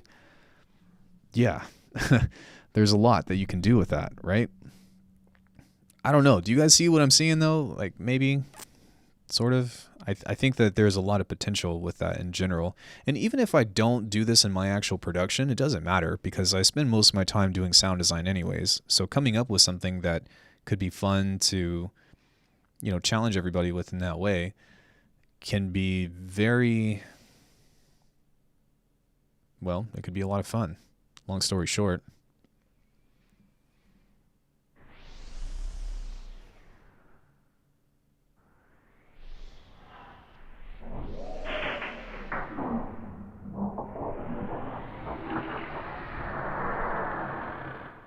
I see what you're seeing, especially having the extra dimension on top of pressure come in handy. Yeah, I definitely think this opens up a lot of possibilities for things. And I think that there's a lot of different control avenues that you can explore with that. Now, like, this was just one idea that I had for drums and stuff, or that I had for whatever, but I don't know how I would use this for actual drums to create something that's more expressive in that way. Just because, like, I think it's because I'm so bad at finger drumming in the first place. But I mean, I guess even with this is kind of in a different way. Like, we do have those controls and stuff, but what you can do is have some kind of drums or something. I have the Launchpad X, which has polyphonic aftertouch, but X and Y add another layer. Yeah, exactly.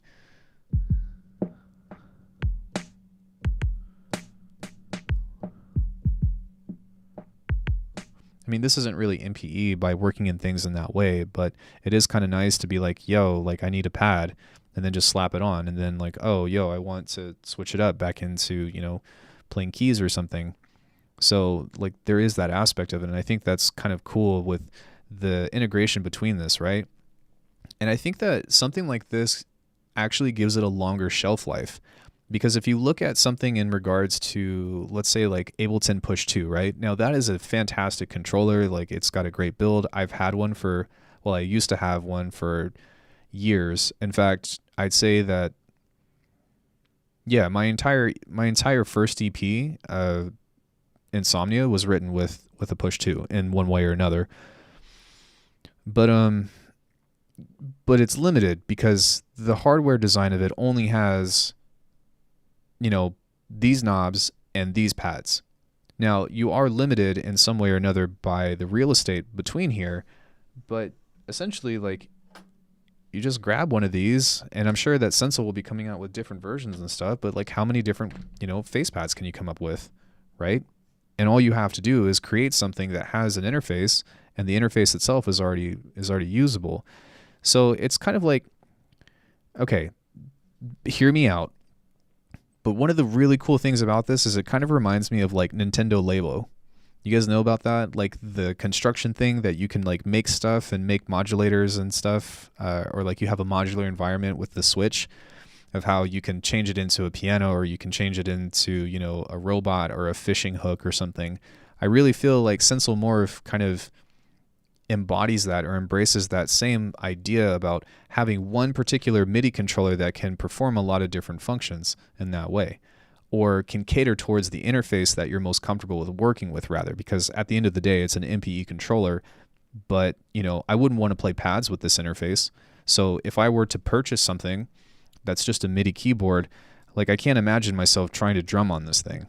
Like, I could do it, but instead I have the convenience of just going and flipping this over into, you know, in a different interface.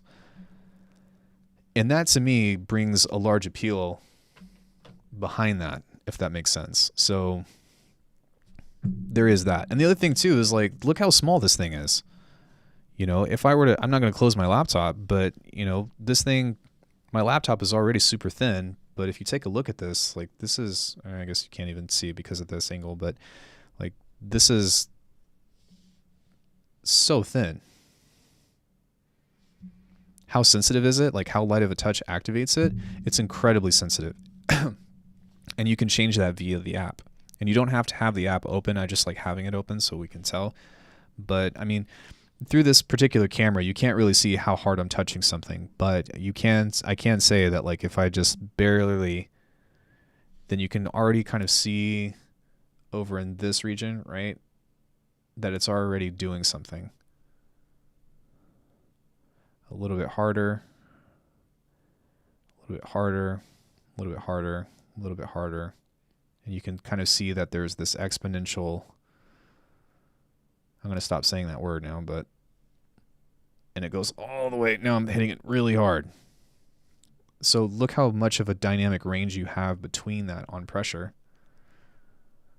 Ugh, that's me hitting it really hard, but yeah, you can adjust the sensitivity. So what you would do is go find your overlay, and then you would click on a note or something, and then you've got your threshold right here that you can set it to. Can you set fall off time for it? I don't know.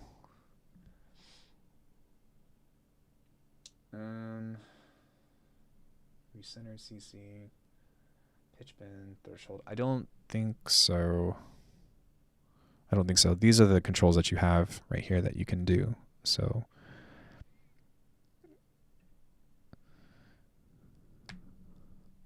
the Buchla overlay is the one that I thought looked cool. Yeah, so the Buchla overlay is kind of strange, but at first I couldn't really tell what it's designed for, but when I saw like the layout of it on the app, it kind of made a little bit more sense. No pun intended. Sorry. I really didn't mean that one, but it is true. All right, so you got this little thing. Bam, it's on. Now, the thing about this that I find that's interesting is that you can, it's got all these different presets and stuff, but I think that this would be like your scale. This would be a great way to kind of do something along that range. Because if you look here, these are all note layouts, but they're very different. Or at least this one isn't so much, but this one in particular was something completely different. Yeah, so A, B, C sharp, they're scales, as you can tell. oh, you can set sensitivity and stuff per note per region. That's cool because as the thing gets older, you can recalibrate it. Yeah, exactly. And it even has options to recenter the CC thing too, right? But I don't think that the controller would get old or worn out. I think that the pad would be worn out, if anything, right, because of the rubber. But I will say too, though, that the rubber is very firm. It's not like silicone where it's like squish. So best for plucks, percussion, and bass. Soundscapes. Any sound that you can think of that that you would want to have evolve over time. Oh, right. I need to switch over to an actual instrument. And then all of the individual pads and stuff support XY controls as well. So in, left, and in, X-axis, and up axis. Even though this is kind of skewed, so it's kind of strange in that way, but...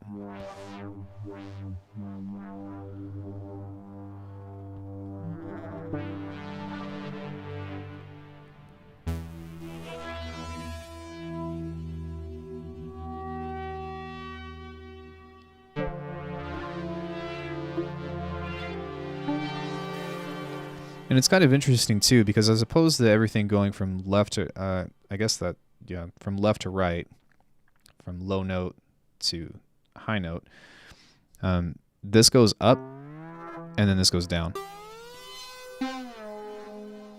Or sorry, the other thing goes. I think I switched up how it goes, but you can set this to be like different note layouts.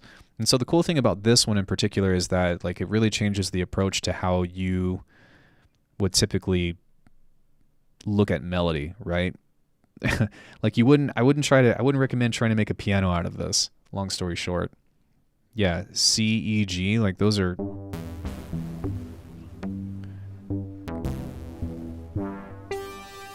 almost. There you go. Do say, can you see? Right? MPE I meant. Yeah, any sound that evolves, but I guess like no. Plucks, percussion, and bass. No, you got pads, soundscapes. What other sound families do we have?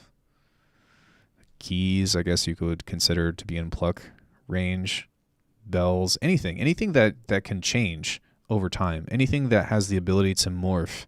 And morphing can be as simple as like a simple filter, or it can be something as complex as stuff like strings and horns. I think like, yeah, that's a great example of it. But if you do have something that is like a pluck or whatever, and you play it fast, like let's say you've got a chord, right? And you start from like,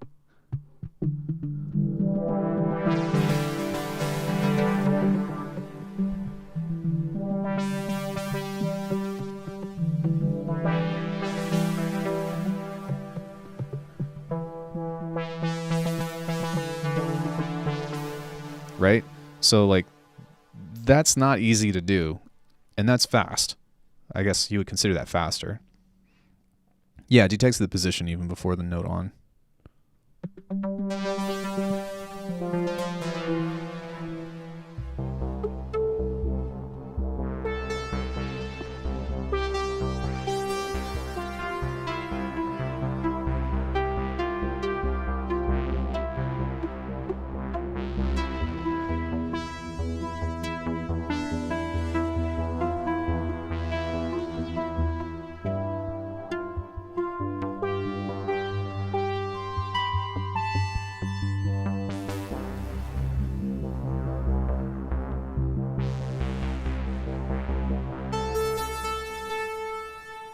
Have I tried it with Superior Drummer? Does Superior Drummer support MPE?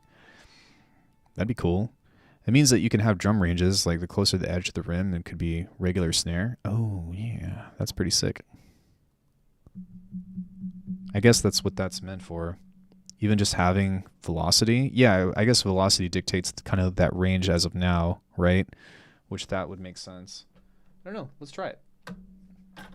I don't think that it does. But it would be sick if it did. there's a drum skin for it. No. We were wondering if Superior Drummer supports MPE. Oh, there it is. To your surprise, take a look and witness the Sensel Morph over with a yellow pad. I tried a few velocity-sensitive controllers in Superior Drummer, and they work pretty well, so I was just wondering how it would work with that since it's so sensitive. Okay, well that's set up to be something different, so I'm gonna have to configure this. Just because like this is the mapping on that is really weird. So let me go to here, and then we'll set this to morph modifier. We'll set that to down octave. Turn on the LED, and we'll come over here. Set this to morph modifier as well. And we'll set that to up octave.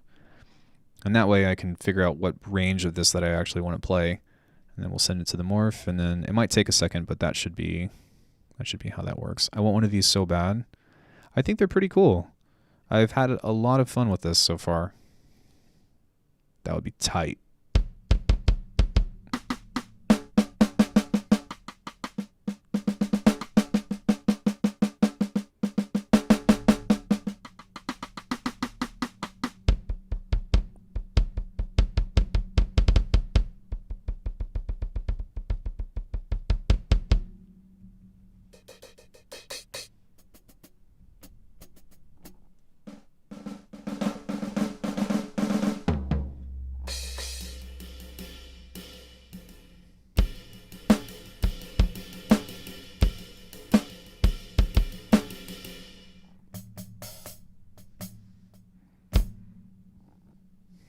That's an odd setup. Ooh. And the other thing too is like, I guess if this doesn't work for you, what you can also do is rearrange it in this way. This is like big brain IQ 200, but like let's say I'm used to playing like drum pads over here, and I'm used to like my hi-hat being like the third pad or whatever. So now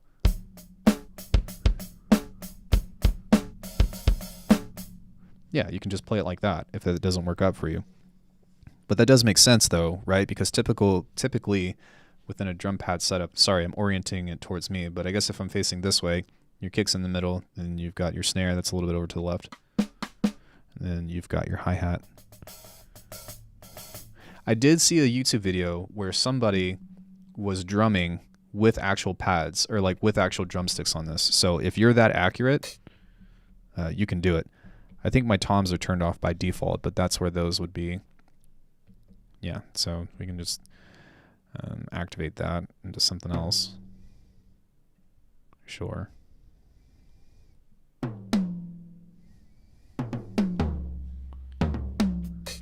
And then I guess we can turn this on into something too. Okay, well that's supposed to be up there, but that's fine.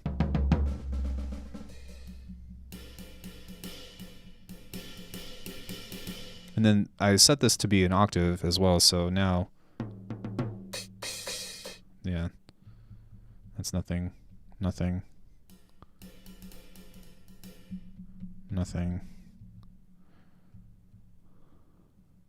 Oops, I switched the program over.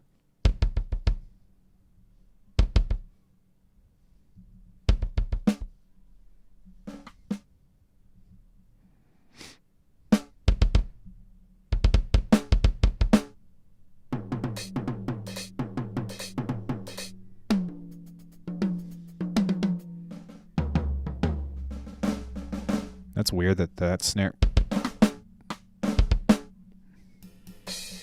Yeah, so I guess I don't know how to detect which one this is. Actually, yeah, I do. Let's go into here. I'm going to move this over for a sec. We'll pull up the piano roll and figure out what that is.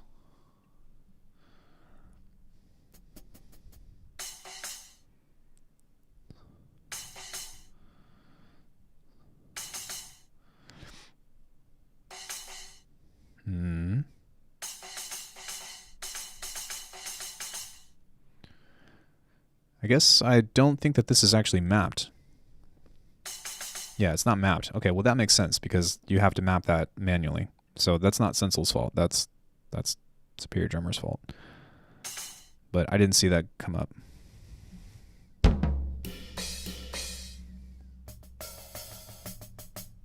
Yeah, I guess if if you want to do like a drum beat or like a D&B break or something.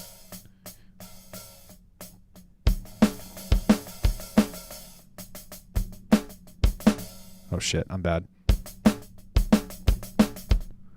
Yeah, I would rather do that on the drum pad. But yeah, you can definitely do something like that. That would be tight. Yeah, I don't know, you just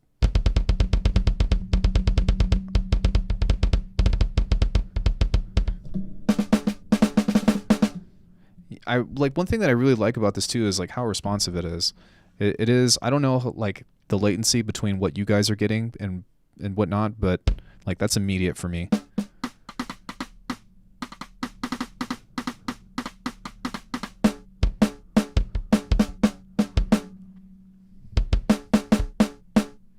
Yeah, sick stuff.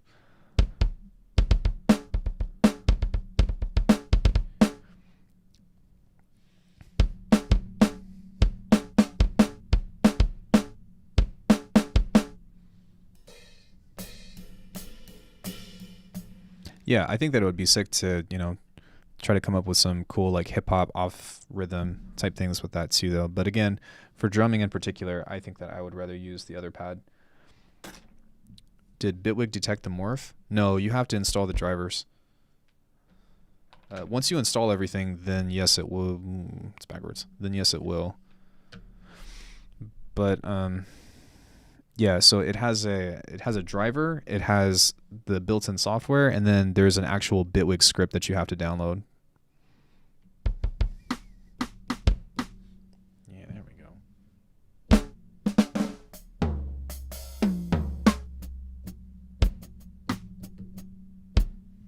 Wait, what?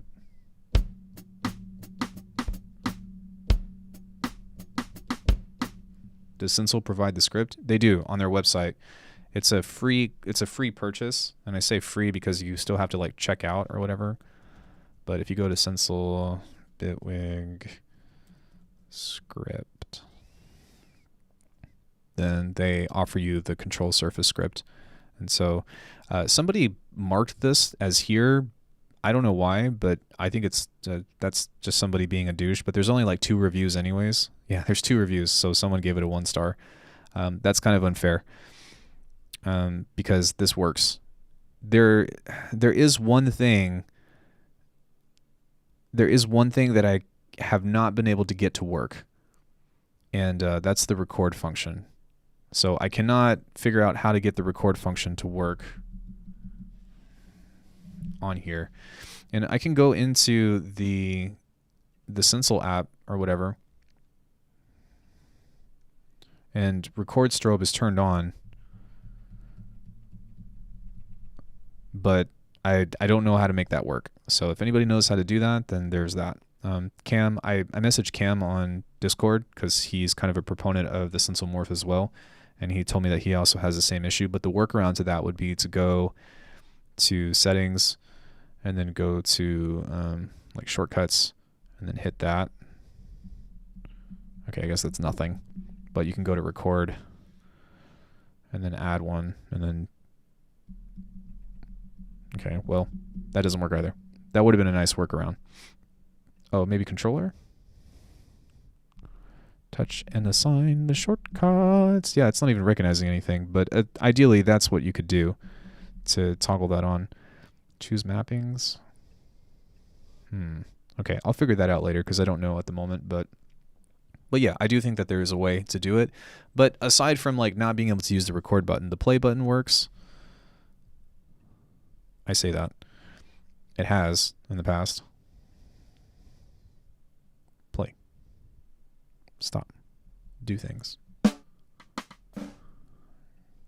we go. Let's try that now. One more time. Play. Play, play, play. Play, play, play, play. Stop, stop, stop. Okay, well, it's not working right now. It usually works though. It usually works, I promise. If I flip this one on, and that's like kind of the last thing that I'm trying to figure out about this controller is just to figure out how to get these transport controls to play nicely, because that's the only thing that is kind of sketch. But yeah, so if I hit play on this, then it will go, and then if I hit stop, you can see up here in this little margin that it'll stop, but still no record. I don't know how to get that to go. So yeah, I think that's a really cool. I think we did a really cool stream over this. Does anybody have any questions on anything? Anything that you like? I don't know if anybody was considering like getting this or not. I think that it's a really cool thing. Sensel did not pay me to do this, but they did send me this product. However, I asked them to, and they said yes. So like nobody has messaged me except for Equator. Those guys over at Rolly were actually really nice, and they asked me to do that. But for Sensel in particular, I was like, hey, I've got some really cool ideas that I would like to share with this, and I was wondering if you guys would send me a review copy. And they said yes. So that's not me. That's me kind of already like feeling that the product or thinking that the product was going to be as cool as I thought it was. So did you try how turning the knob feels with the Morph? Yeah, it works great. It's very responsive. Okay, let's go ahead and slap that other one back on. Take a look. You will see with your own eyes. Ah, cool. I was wondering if you bought this or not. No, I didn't buy it. And I don't know if they're going to ask me to send it back or not. I'd be fine with either one. I just think it's been really fun to play with. So, yeah, I don't know if you can see that or not, but it's very responsive.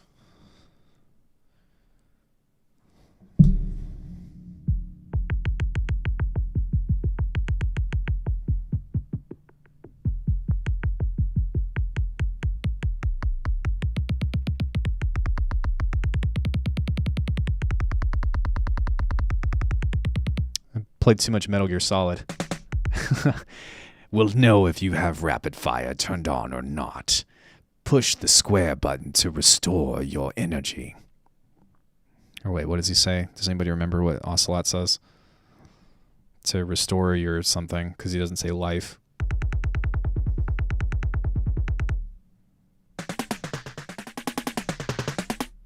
Yeah, so as you can see, like it works extremely well. And that's kind of why I think this is so neat, is because of this like XY pad feature. Like you just have this kind of like grid. It's almost like InDesign in some way, because like essentially you can map this or make this rubber thing to be anything, right? And I guess you would have to do some kind of graphic design in one way or another, but like theoretically, like if you're savvy and you have a 3D printer, like you can just upload the design to Morph and then have that like set a custom range of things, and it'll work. Don't they have a thing online to where like you can design your own, I want to say?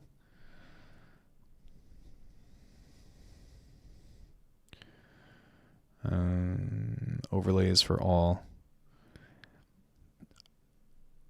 I was saying from before, but I might actually purchase this. Is it just rubber, no contacts in the bottom or anything? Yeah, it's just rubber and magnets. So fucking magnets, how do they work? But you've got that. And then it just, I don't know, I'll try to watch, it'll just click in. It won't click, but it will kind of just snap in.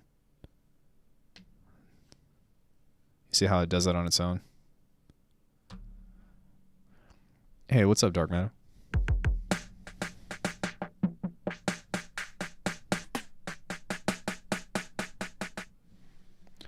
But, yeah, we speak bespoke, the overlay design erratically changed. Yeah, so look, you can design your own. How sick is that? And then I guess you send it in, and they make you one.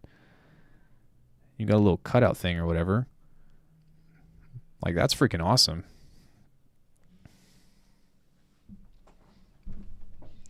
You can also use this as a keyboard, I guess, but they didn't send me that, and I don't really care for that. I think that it comes with some other things as well. Like, actually, I'm curious if this would be a good drawing tablet. That's something that I would actually be really interested in knowing, if this is a good drawing tablet.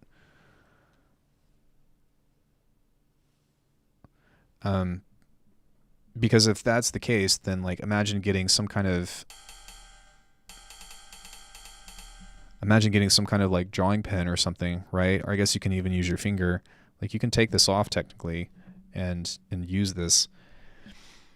via the app. So you can go to the morph like this and then set this to no overlay as a trackpad.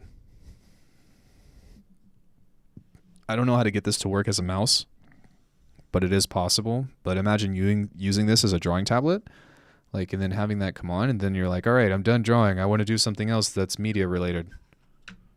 Okay, play drums. And it works. It just works. Like, I like when I plug something in and it works. Plug and play is such a luxury these days. Such a luxury.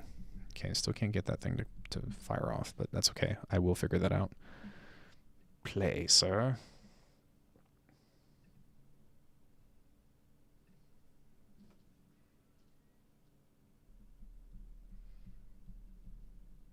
Oh, it's still loading. Yeah, I don't know. I don't know how to get those transport controls going, but yeah. I wonder how the software knows what overlay you put on. I think it's from the magnets.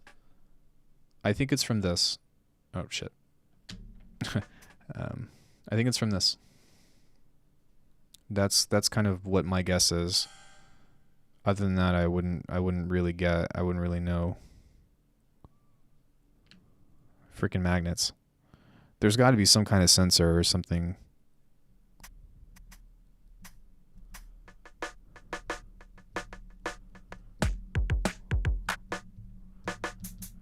It's a really weird drum and bass kit. That's kind of strange. Maybe there's a cooler one.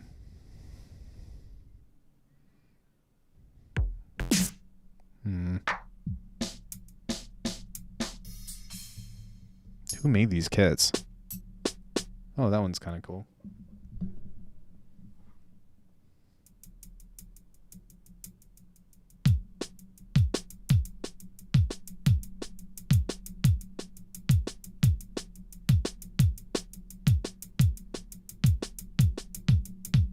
Yeah, that's about all I got as far as finger drumming. Hey, robot, what's going on? Yeah, does anybody else have any questions regarding this piece of software?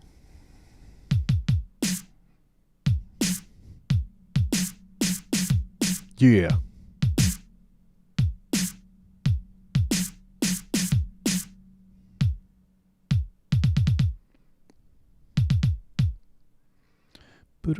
Boom. I wonder if, does this have like a velocity on it? The design matches your MacBook. Yeah, it really does. Wait, I think this is more of a silver and mine is a space gray, but that's still okay. Yeah, this is super convenient for sure. Let's go ahead and play with some other presets for a bit. I'm actually going to pull up Equator 2. Because that is the MPE device, right? That is the thing. That is the thing.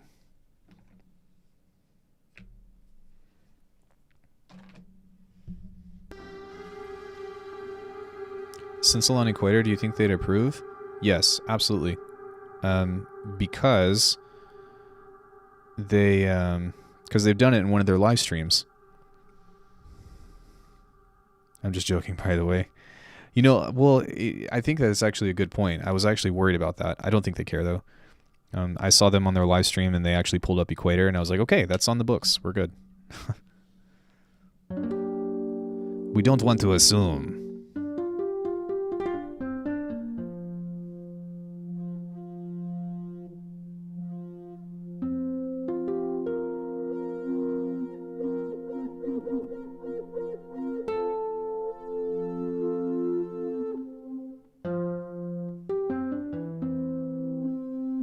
Which is kind of weird, because, let me see here.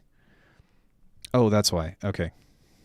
Alright, that's why that wasn't working. Alright, fucking technology. Oh, I wonder if this will change your opinion on the presets in Equator. Wait, my opinion on the presets of Equator were that I thought the presets were amazing. I said that in my review. What do you mean, change my opinion? Sorry, let's adjust this so that way you can actually get, sorry, camera motion, but even more amazing.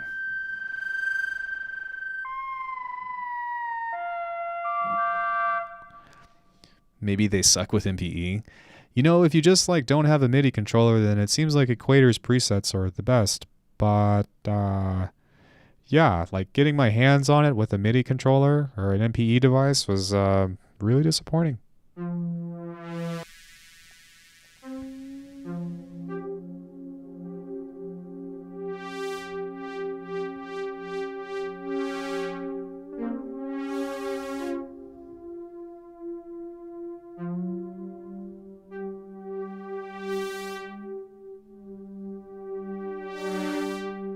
Yeah, I think it's really neat to use this too, because you can actually see what I'm doing both here, and you can also see like the pressure and stuff that I'm using here, right? And also the slide controls and all that, so that's really cool.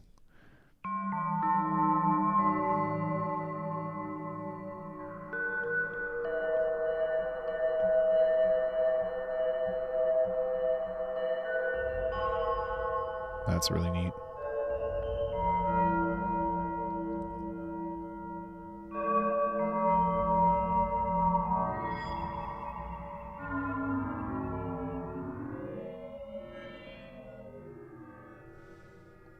Cool. Put the zing in the amaze. In the ama, wouldn't it be? Oh shit.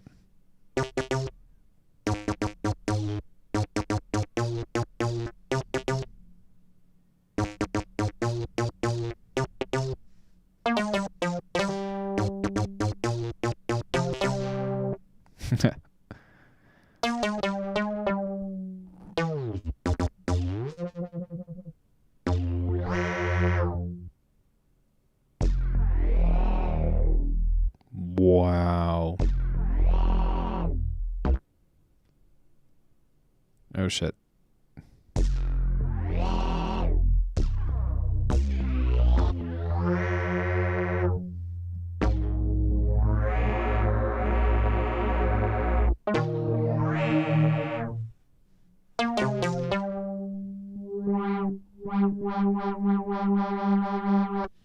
Shit, sorry. That, for some reason.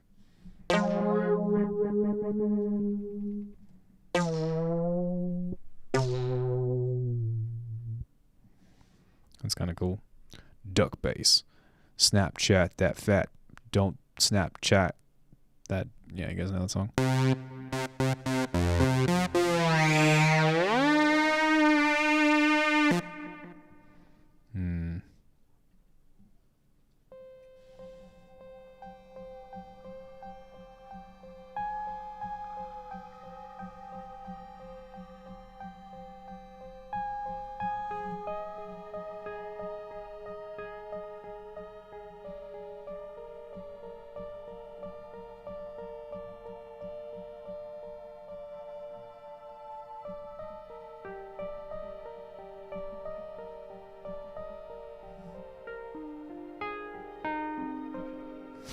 Cool.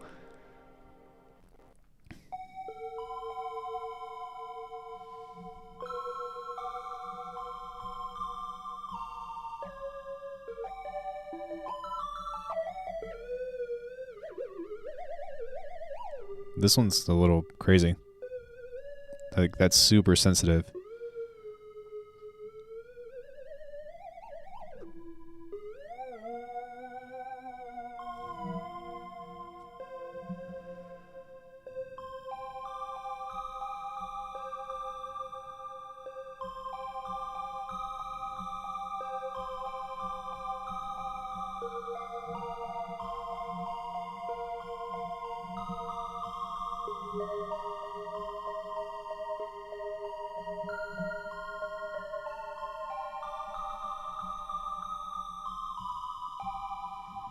That's kind of nice.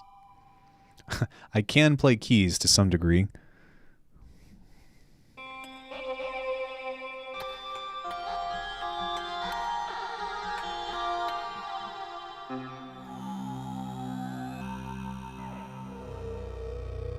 That's pretty cool.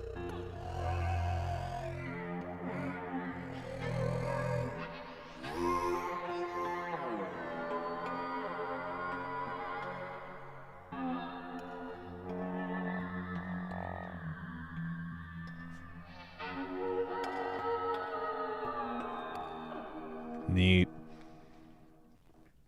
Cyborg Models Choir. That's a mouthful.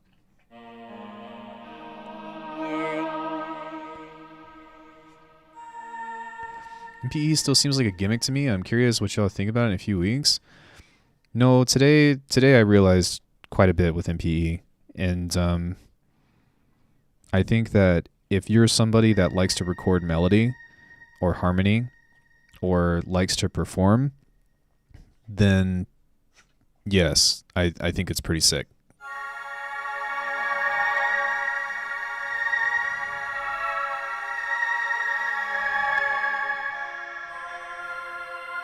Does that mean that I'm going to try to make MPE stuff in all of my tunes? No. But I definitely see the potential. I'm not sure when you came in, by the way, Flux, but... Whoa, holy shit. But if you get the chance, watch this VOD. And watch the beginning of it, and there's quite a bit of discovery that we found in between that I was like, oh, this makes sense.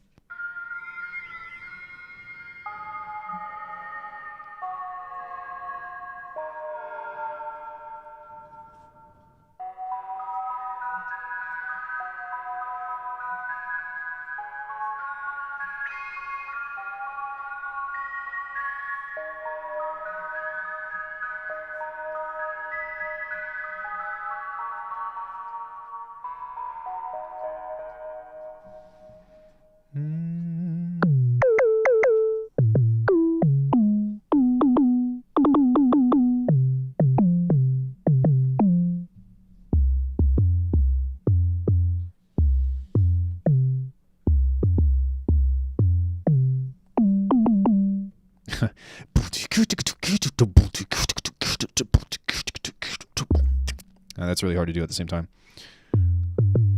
That is a classic DMB sub, though.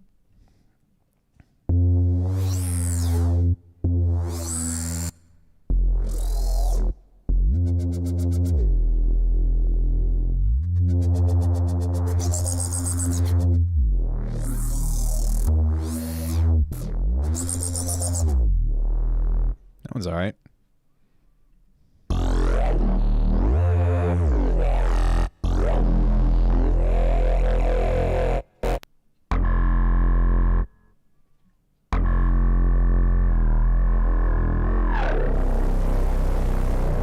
Yeah, I think so too. There's kind of something that's mesmerizing about it, right?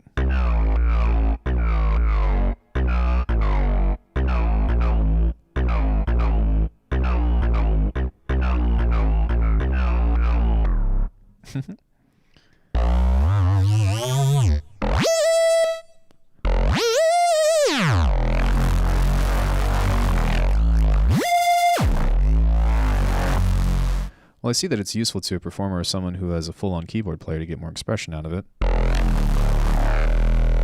Did you see the faceplant patch that we made?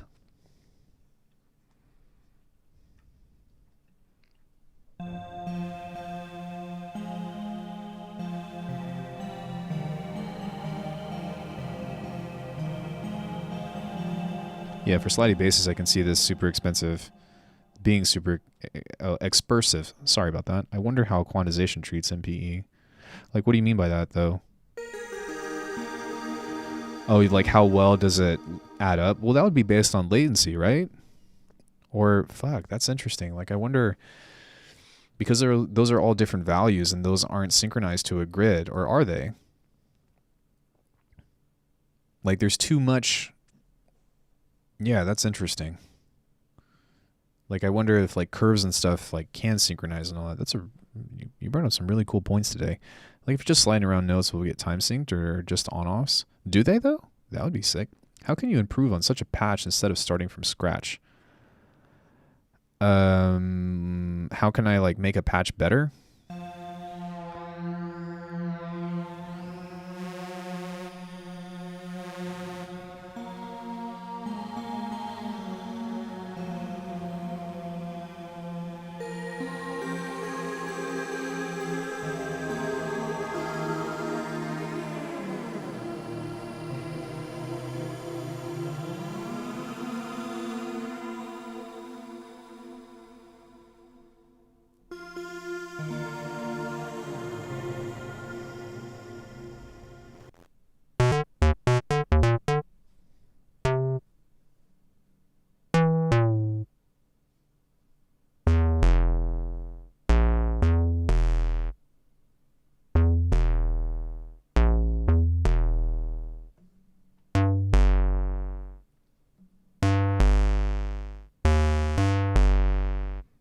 Anybody know that song?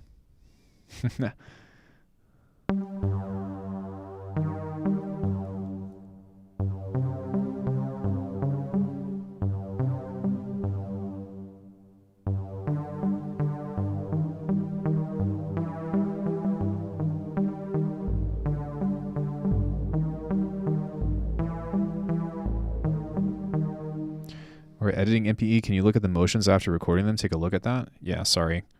I was having too much fun doing stupid stuff. All right.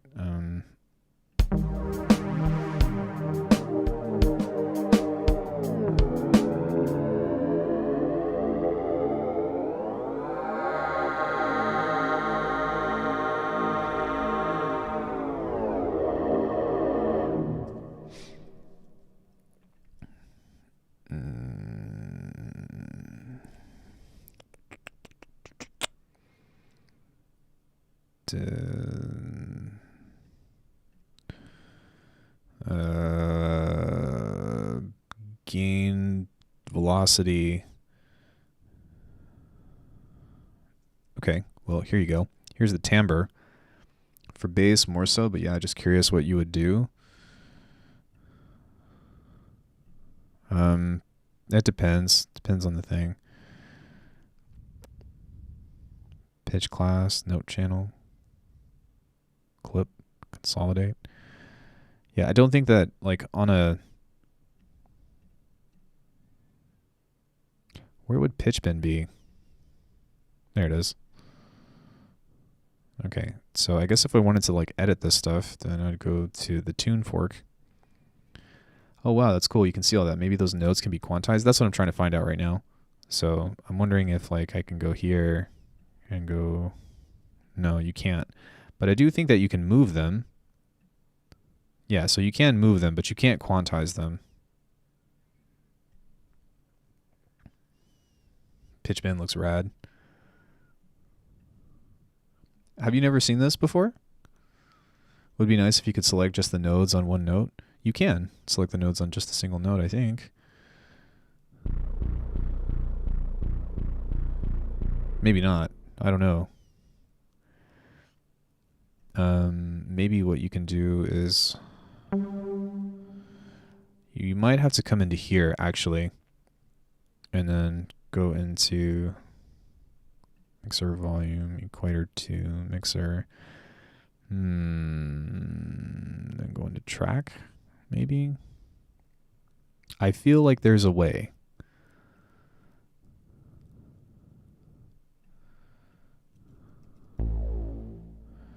Okay, well, you can highlight them all from here, but I wonder if scale each 50%.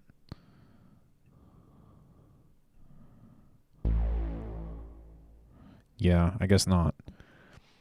I mean, all the notes, yeah. Well, even still, like, you can highlight them, but I think that, like, if I were to...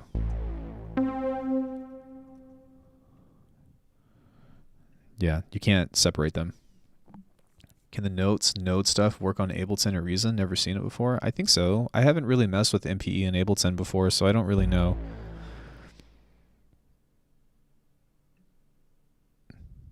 But I guess there is that. But even still, there's that crossover. Hold on, my brother is calling.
All right, sorry about that. Let me figure out what's going on with the camera now. Focusing. Focus. I broke it. Oh no, it's back. Behold, we have returned. Something like that-ish. There we go. Hi, everybody. So, yeah, it does move, all that stuff.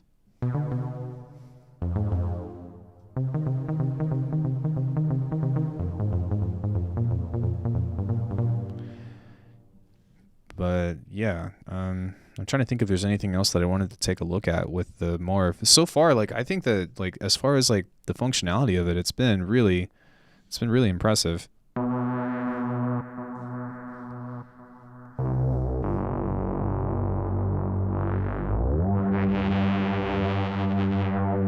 Yeah, and that's kind of what this is for, right? Is like I said, like I would want, if I'm gonna buy something, like I want to be informed on this. I don't just want to be like, you know, buy it. Or, you know, if somebody asks me to cover something, I'm not gonna be biased about it unless if they pay me like a lot of money. But even then, if I don't like the product, I would probably turn it down. So I think that like my actual review of this, which will come very soon, will be mostly positive. There's only a couple things that I can think of, but instead of note data, just to have every finger controlling 3 parameters or effects in something, so like that. I mean, couldn't you technically do that with... Oh, every finger controlling 3 parameters instead. Yeah, I think that you can probably just do like 3 circles, right? And then make your own pad or something. I think that would make a lot of sense. What else? Yeah, I think that for the most part, my review of this is going to be particularly positive. I think that this can do some great things. Whether or not somebody should purchase this would be entirely up to them, but I think that the functionality of it performs well. I think that the ease of use was probably the biggest complaint that I have over this, was that like getting this up and running was kind of a chore. But now that it works, it mostly works.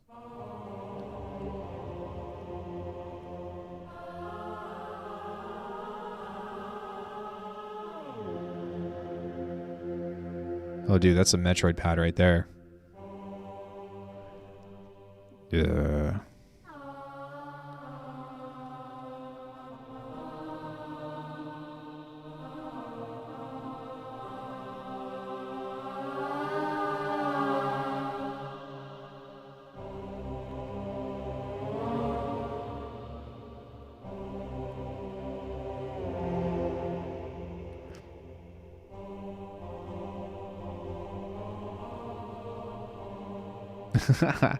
Yeah.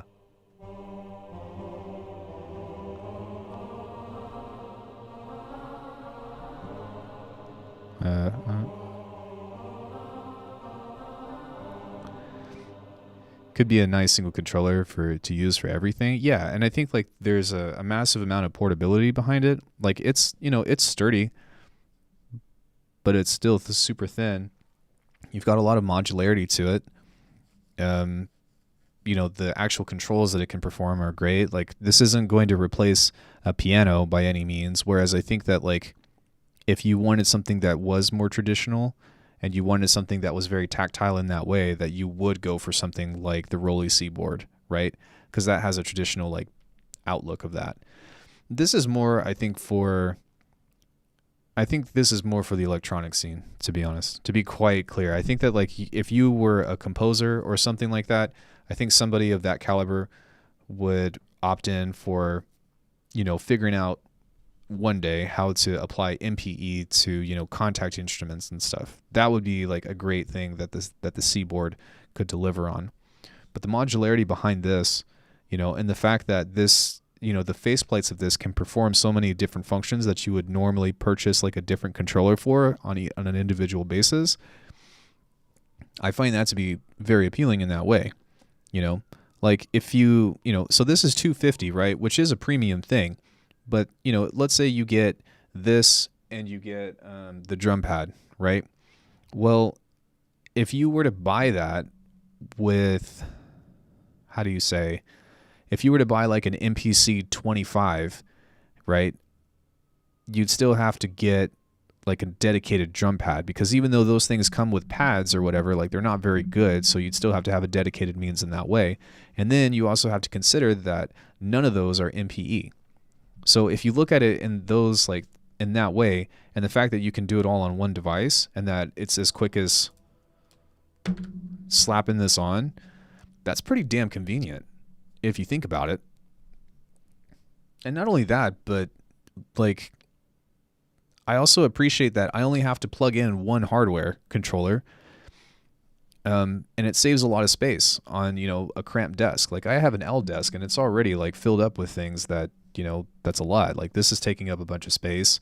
You know, my laptop's over here. I've got my trackpad over here and my actual mechanical keyboard, and that's like pretty much my entire desk already. So the fact that like I can just use this, or I can hold it in my lap, or, you know, I can unplug it, or, you know, let's say I want to make music at a coffee shop or something and I want to take this with me. I can just plug it right in and it works. I think that like design-wise, they got so many things right. I would like to see USB-C over this instead of USB micro. I don't really get why. Actually, I don't know how old the Morph is, but if this is pretty old, then that would make sense. But let's say like the Morph 2 or something, I would like them to update that. I would also like them to update their software. And then maybe one other thing that I would like to see is maybe just like RGB lights. But other than that, I think that this is a pretty damn solid product, especially for what it can do.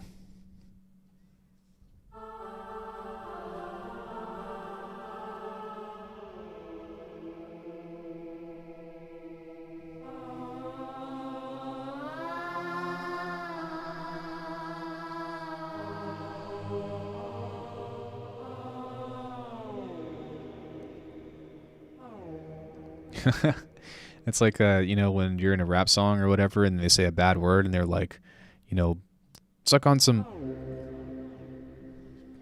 It works pretty well. So yeah, I think I'm going to play a couple more patches and then probably call it a night. I'm going to do some video editing and stuff and start working on cultivating the review together. But I think that this is a great product. I don't know. What do you guys think? Like, you know, for me being a mouse and keyboard person, like I even like bought a trackpad and a mechanical keyboard to try to like work off of the laptop. But man, my workflow is just hella speedy when it comes to doing things on a laptop. So I don't know if I would quite integrate this 100%, but I definitely would like to keep this around. Thanks for the coverage. Definitely got me interested. Yeah, for sure. I think that I'm going to have a full review of this up as well, so that way you all can watch it and stuff. And then I think the first thing I'm going to do is upload a phase plant tutorial that's covering what we did today, because I think that's something that's an idea that I want to get out as quickly as possible, because I think that's just super cool, and I think that's a new way to look at things. But aside from that, yeah, I've got that review coming. I still need to review Shade as well. I haven't done that yet. Honestly, I'm not huge on elastic controls, stuff like mod wheel, joysticks, and knobs better, where adjustments stick in place. Yeah, that makes sense. I can say that like the wheels or like the digital wheels or whatever work pretty well, but it's kind of hard, right? Because like you don't really know how this is going to feel until you touch it. Sorry. I mean, there's no other way to describe that, but it's true. There's no other way, like there's no way to know how this feels until you get your hands on it. And one of my primary concerns was that I thought that this was going to be squishy, you know, kind of like the silicone from, you know, from the Rolly, but this is a completely different feel, and the hard rubber works pretty damn well. The thing that you will have to adjust with this though is just the sensitivity in that way. Is it rubbery or more of a matte feel? You know what this reminds me of? This reminds me of a phone, like a hard rubber foam case. I think that would be a good example of it. Now, like it's very, like it is rubbery by that nature, but it's not squishy rubber. It's not like, man, what are some things? I'm trying to think of like what this feels like, because there's something that is relative to it. Oh no, it doesn't feel like glass at all. It's soft enough to where it will absorb. And even this doesn't feel like glass either. This feels just like plastic, if anything, or aluminum rather. I think this is what this is. Yeah, plastic or aluminum, or maybe a combination of the two. But this thing in particular, Feels like, that looks like it feels nice. Have you ever had a rubber keychain? Shade, I'm confused how to use it, honestly. It's coming. It's coming. But I had to go and buy shade. So I'm not in such a review or in such a rush to get a review on it. They didn't send that to me. But this, yeah, it kind of feels like that rubber keychain-ish. That really hard, high-quality rubber. I can't think of anything else that would describe this at the top of my head. I'm sorry for being at a loss for analogies, but yeah, I'm still trying to process some of the information that we did today for some of the possibilities that we can explore with that, which is pretty damn cool. I think what you're saying with it. Yeah, overall, I don't think that you would be disappointed. Oh, wait, have you used an MPC, or have you used a push 2? Yeah, okay. The rubber feels like that, but it's not squishy. I have a launch pad. I've never touched a launch pad, so I don't know what the quality of rubber is behind that. But the thing with a launch pad, I think, is that, like, do the buttons actually push, or are they haptic feedback? I think haptic is the way to describe that. I'm not sure. I'm not sure. Stop, doggies. If they're not buttons, then that would feel very close to home in that way. If they are buttons, then I don't know. That might be something different.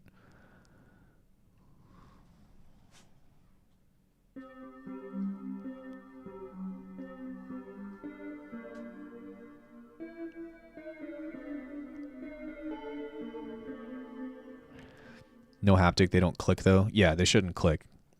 Haptic is like rumble. Oh, okay. Wrong description again. Yeah. Demons are coming. The depths from your heart. Yeah, then it would probably feel like that, to where they just feel like they're in place, but like they have velocity sensitive things and stuff.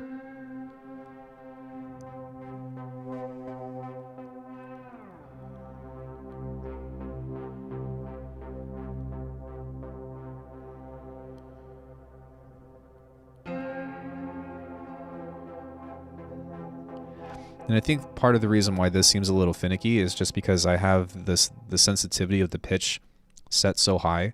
But the reason why I did that is because if you turn the sensitivity down with basses and stuff, then they don't go the full 24 amount.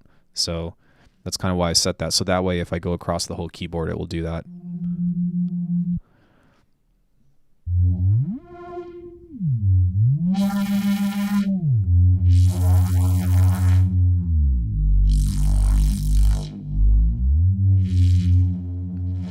Yeah, to answer your question though, Mink, I think that like a bass patch or something, right, would just be to be mindful about what parameters you might want to kind of move over something like this. So for me, I think like things that make the most sense are like a filter of some sort that control the overall volume of it, the dynamics, and then having something else that can kind of make it move and make it seem like something else would be the next best thing. So with this, I have them both set up to the filter. So if I push the pressure, it's going to open. And then if I slide it up, and the reason why I did that is because that way I can adjust this if I play a pitch.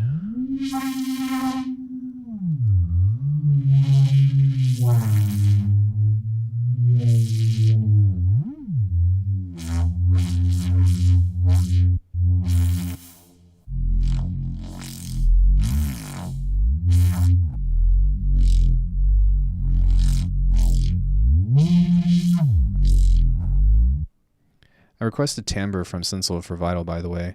I have so many patch ideas for this controller with Vital. Yeah. And I'd say, like, do what you can, Like, even, like, now that you've seen this, like, you don't actually even need to own the controller. Just knowing that, just being aware that you have the ability to do this, that you have the ability to do that and this, I think that you can come up with some pretty cool presets. And you might even want to pitch those, might even want to pitch those to people from the company and be like, hey, I've got some stuff and you might be interested in that. I'm going to kind of focus on Faceplant, I think, for the kind of things that I like to do. But yeah, you definitely should. You definitely should, because I think that would be super fun and super useful.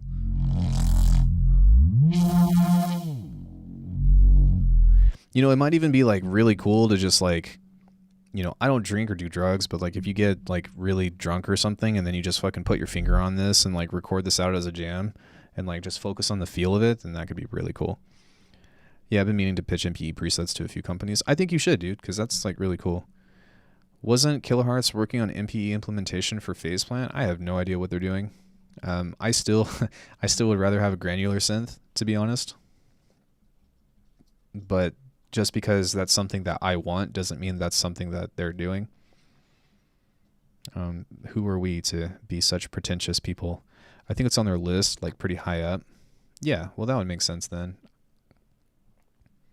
I think I heard something like that on their Discord. Well, their Discord has a lot of information floating through it, and just because they say like it is coming, that doesn't mean that like it's coming soon. Like even if MPE is at the top of their list, like I still don't know, like I don't know enough about programming to know how long something like that would take. So there is that aspect to it. But you know, I definitely think that if like MPE is allowed in that way, Phase Plant versus Vital, which is for what? I think that Vital is better for very purposeful, fast sound design. And I think that Phase Plant, just because it has the ability to stack effects and oscillators in such a way that it's probably better for like just going off the deep end for doing really abstract stuff. That's not to say that you can't do that in Vital. That's just for me personally. With Vital, you've got limited modulators, you've got limited amount of effects, but the LFO controls and the multi-stage envelope that you have in there is so, it just works. It works so well. So if you wanted to do something like that, I think that would be the better place to go. But I think that just by like as far as raw power, Phase Plant as the ecosystem of having all of the different effects built into it and the fact that you can stack them, yeah. If you like wavetables, some people like argue both. Some people like Vital better for that. Some people like Phase Plant better for that.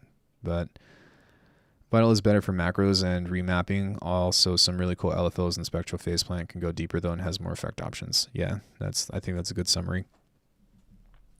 Like Vital has some, like they both have some unique things, right? And like Vital also has, yeah, I'm going to say it again, but Vital has some things that like not only can Serum not do, but Phase Plant also can't do. Like, I really like their unison variation stuff. Let me see here. There's also the mod remapping because Phase Plant does not have a matrix. I don't want a matrix, but it doesn't have that. So like if you have a parameter or something, you can do mod remapping in this way. I think that the multi-stage envelope is a lot more intuitive. But if you go into the advanced tab and you've got unison, then there's some cool unison options that you can do here that are pretty neat.